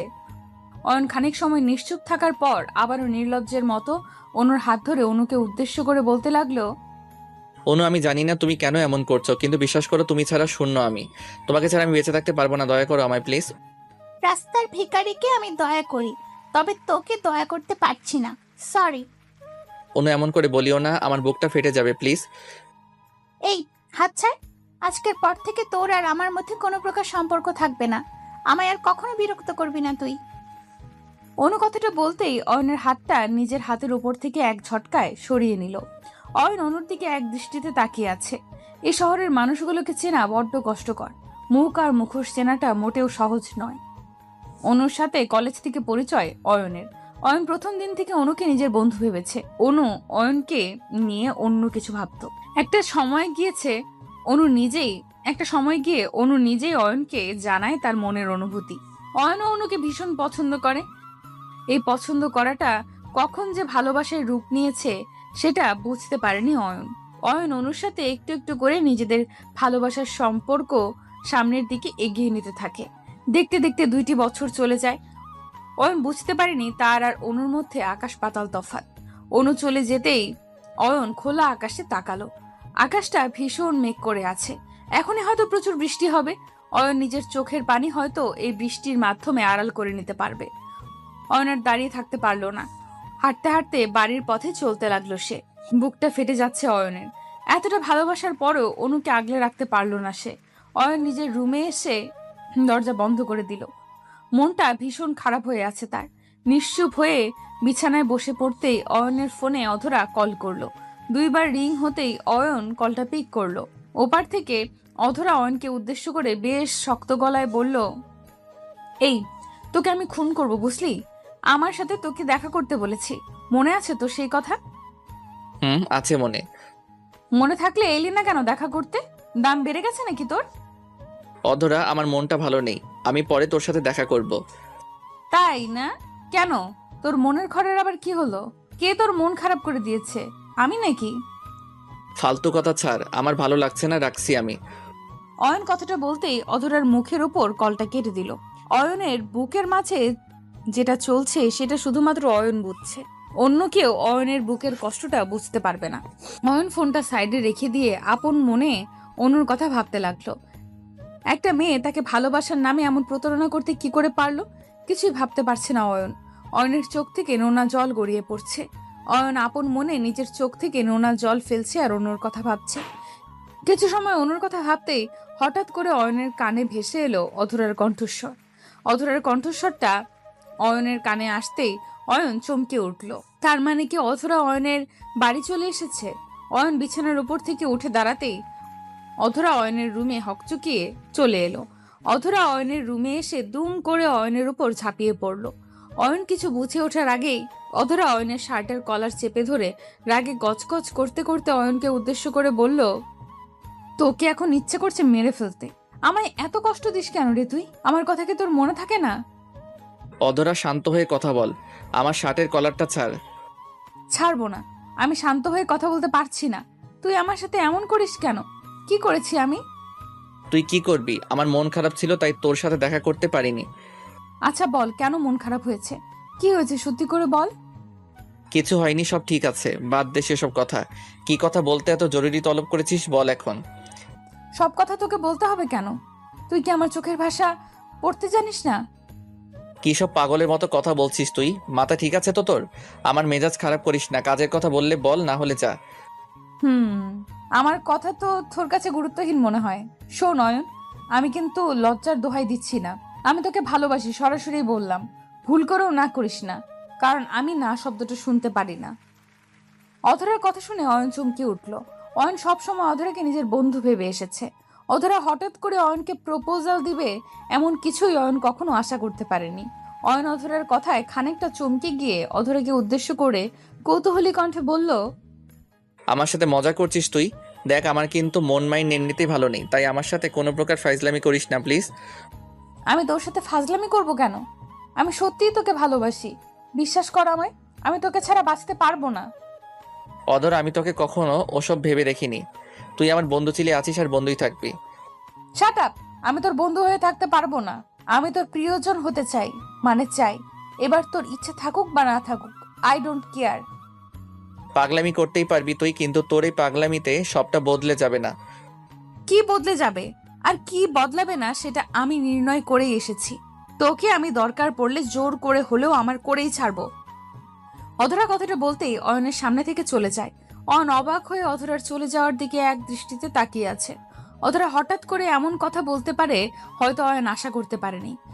কিন্তু অয়ন এটাই বুঝতে পারছে না অধরার মনের মধ্যে হঠাৎ করে এইসব চিন্তা কেমন করে এলো। অধরা তো কাউকে কখনো ভালোবাসতে পারেই না, কারণ এতটা বছরের বন্ধুত্বের সম্পর্কের মধ্যে অয়ন একটিবারও শোনেনি অধরা কাউকে ভালোবাসে। অধরাও কি অনুর মতো করে তাকে নিয়ে মজা করতে এসেছে? অনুর কথা ভাবতেই অয়ন আবার শান্ত হয়ে গেল। অনুর সাথে শেষ কথা বলার পর আর একটিবারও অয়ন অনুকে কল করেনি। বোবা মনের ইচ্ছে হলো ভীষণ অনুর সাথে একটু কথা বলতে। অয়ন এখনো ভাবছে অনু হয়তো রাগের বশে অয়নের সাথে এমন করেছে। অয়ন নিজের ফোনটা হাতে নিয়ে অনুর নাম্বারে কল করলো। অয়ন অনুকে কল করতেই দুবার রিং হতেই অনু কলটা পিক করলো। অনু কলটা পিক করতেই ওপাশ থেকে ভীষণ কর্কশ কণ্ঠে অয়নকে উদ্দেশ্য করে চরম বিরক্তি নিয়ে বলল, এই, কি হয়েছে তোর? একবার বললাম না তোর আর আমার মাঝে আর কিছু নেই? কথা কি কানে যায় না তোর? অনু প্লিজ আমার কথাটা তো শোনো। এমন করিও না প্লিজ, আমি সত্যি তোমায় ভালোবাসি, আমায় এমন করে ছেড়ে দিও না। আচ্ছা, ঝামেলায় পড়লাম তো। আমি কি তোকে বলেছি যে তুই আমায় ভালোবাসিস না? আমি বলেছি তোকে আমি ভালোবাসি না। আমাকে আর জ্বালাতে কল করবি না। অনু এতটা তাড়াতাড়ি কি করে তুমি বদলে যেতে পারলে? আমার ভালোবাসার কি কোনো মূল্য তোমার কাছে নেই? না, নেই। আমার কাছে তোর মতো ফকিরের কোনো মূল্য নেই। আর শুধু আমার কাছে বলছিস কেন? তোর মূল্য কোনো মেয়ের কাছে নেই। দয়া করে আর জ্বালাবি না আমায়। অনু প্লিজ মাথাটা একটু ঠান্ডা করো সোনা। এমন করলে কি করে হবে বলো? আমাদের একদিনের সম্পর্ক নয়, একটু বোঝার চেষ্টা করো। আমি এত শত বুঝতে চাই না। কলটা রাখছি। তারপরও যদি নির্লজ্জের মতো আমায় কল করিস, তবে আমি বিকল্প ব্যবস্থা নিতে বাধ্য হব। অনু শোনো প্লিজ। অনু অনু অয়নের কথাটা শোনার বিন্দু মাত্র প্রয়োজন বোধ করলো না। অয়নের মুখের উপর কলটা কেটে দিয়ে অয়নের ফোন নাম্বারটা ব্ল্যাক লিস্টে রেখে দিল। অয়ন অনুর নাম্বারে আরো কয়েকবার কল ডায়াল করার পরেও কোনো লাভ হলো না। অনুর ফোনে আর কল গেল না। অয়ন ফোনটা ফেলে দিয়ে মাটিতে বসে পড়ল। চোখ থেকে টপ টপ করে জল গড়িয়ে পড়ছে তার। নিজের চোখের সামনে নিজের ভালোবাসার মানুষটির এমন পরিবর্তন যেন অয়নকে ক্ষতবিক্ষত করে দিয়েছে। এই সমাজে কেউ নির্লজ্জ নয়। যার কাছে সম্পর্কের মূল্য বেশি, সে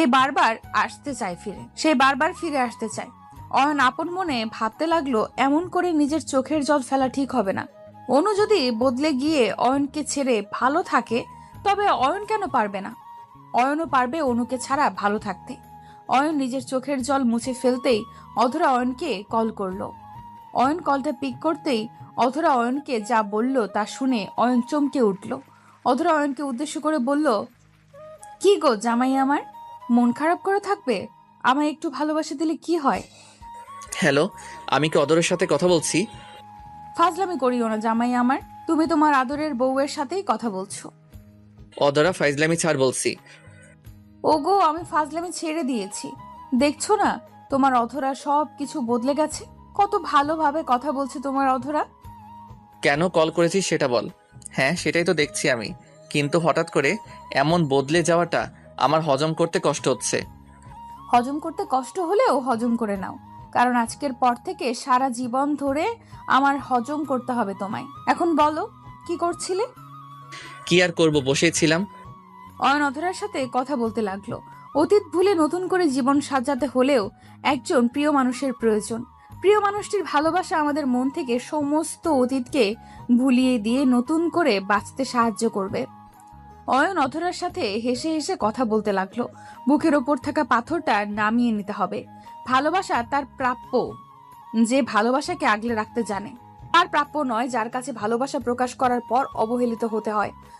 অয়ন সারা রাত ধরে অধরার সাথে ফোনে কথা বলতে লাগলো। ভোর হবার কিছু সময় আগে অয়ন ফোনটা রেখে ঘুমিয়ে পড়লো। বিকেলের দিকে অয়নের ঘুম ভাঙে অধরার ফোনে। অধরা ফোন করে অয়নকে উদ্দেশ্য করে বলতে লাগলো, আয় অয়ন, চলো না, আজ দুজন মিলে একটু ঘুরে আসি। ঘুরে আসতে চাইছো ঠিক আছে, তবে কোথায় যাবে? জানি না, তবে অনেক দূরে যেতে চাই। এমন একটা শহরে যেতে চাই যেখানে আমাদের বিরক্ত করার মতো কেউ আসবে না। তুমি আমি দুজন থাকবো, শুধুমাত্র আমরা দুজন। আহ, তোমার রোমান্টিক ভাবনা দেখে আমার মনের মধ্যে তো খুশিতে নাচ বয়ে গেল। 10 মিনিট অপেক্ষা করো, আমি রেডি হয়ে আসতেছি। আমি তো রেডি হয়েই বসে আছি, 5 মিনিটের মধ্যে আসো। জি তাই আসছি। অয়ন কলটা কেটে দিয়ে দ্রুত ফ্রেশ হয়ে নিল। জীবন না কারোর জন্য থেমে থাকে, আর না সময় কারোর জন্য অপেক্ষা করবে। জীবন তার আপন গতিতে ছুটে চলবে, শুধু অপেক্ষা হচ্ছে সঠিক মানুষ লাইফে আসার। অয়ন ফ্রেশ হয়ে নিয়ে অধরার বাড়ির সামনে চলে যায়। অধরার বাড়ি এসে অয়ন অধরাকে নিজের বাইকের পেছনে বসিয়ে ছুটে যায় অজানায়। অয়নের সাথে আজ অধরার প্রথম এতটা কাছাকাছি বসে কোথাও বেড়াতে যাওয়া। অধরা অয়নকে পেছন থেকে শক্ত করে জড়িয়ে ধরে আছে। কিছু দূর গাড়ি চলার পর অয়ন অধরাকে উদ্দেশ্য করে বলল, আচ্ছা, আমরা তো অনেকটা পথ চলে এসেছি, এখন কি থামবো নাকি আরো চলবো? তোমার আর আমার ভালোবাসার পথের কি শেষ আছে? এই পথ কোনোদিন শেষ হবে না। পাগলি একটা। শোনো, সামনে ফুচকার দোকান আছে, ওখান থেকে চলো ফুচকা খেয়ে নেই। ফুচকার কথা শুনে অয়ন খুশিতে গদগদ হয়ে গেল। কতদিন হয়েছে অধরা ফুচকা খায়নি, আজ অয়নকে সাথে নিয়ে ফুচকা খাবে সে। অধরা খুশিতে গদগদ হয়ে অয়নকে উদ্দেশ্য করে বলল, এই সত্যি তুমি ফুচকা খাবে? জি, সত্যি খাবো। কেন, তোমার সাথে ফুচকা খেলে কি পাপ হবে নাকি? আরে বোকা, সেটা বললাম কখন? তুমি তো সচরাচর ফুচকা খাও না, আজ খেতে চাইছো তাই জিজ্ঞেস করলাম। রোজকার সময় তো আমি আমার বান্ধবীর সাথে আসি, তাই খেতে চাইতাম না। তবে আজ তো হবু স্ত্রীর সাথে এসেছি, তাই সব চলবে। অয়ন কথাটা বলতেই দুষ্টু হাসি দিল। অয়নের ঠোঁটের কোণে এই দুষ্টু হাসির ঝলকটা দেখে অধরা অয়নকে জড়িয়ে ধরে অয়নকে গালে নিজের ঠোঁট জোড়া ছুঁইয়ে দিয়ে আলতো করে চুমু খেলো। ভালোবাসা,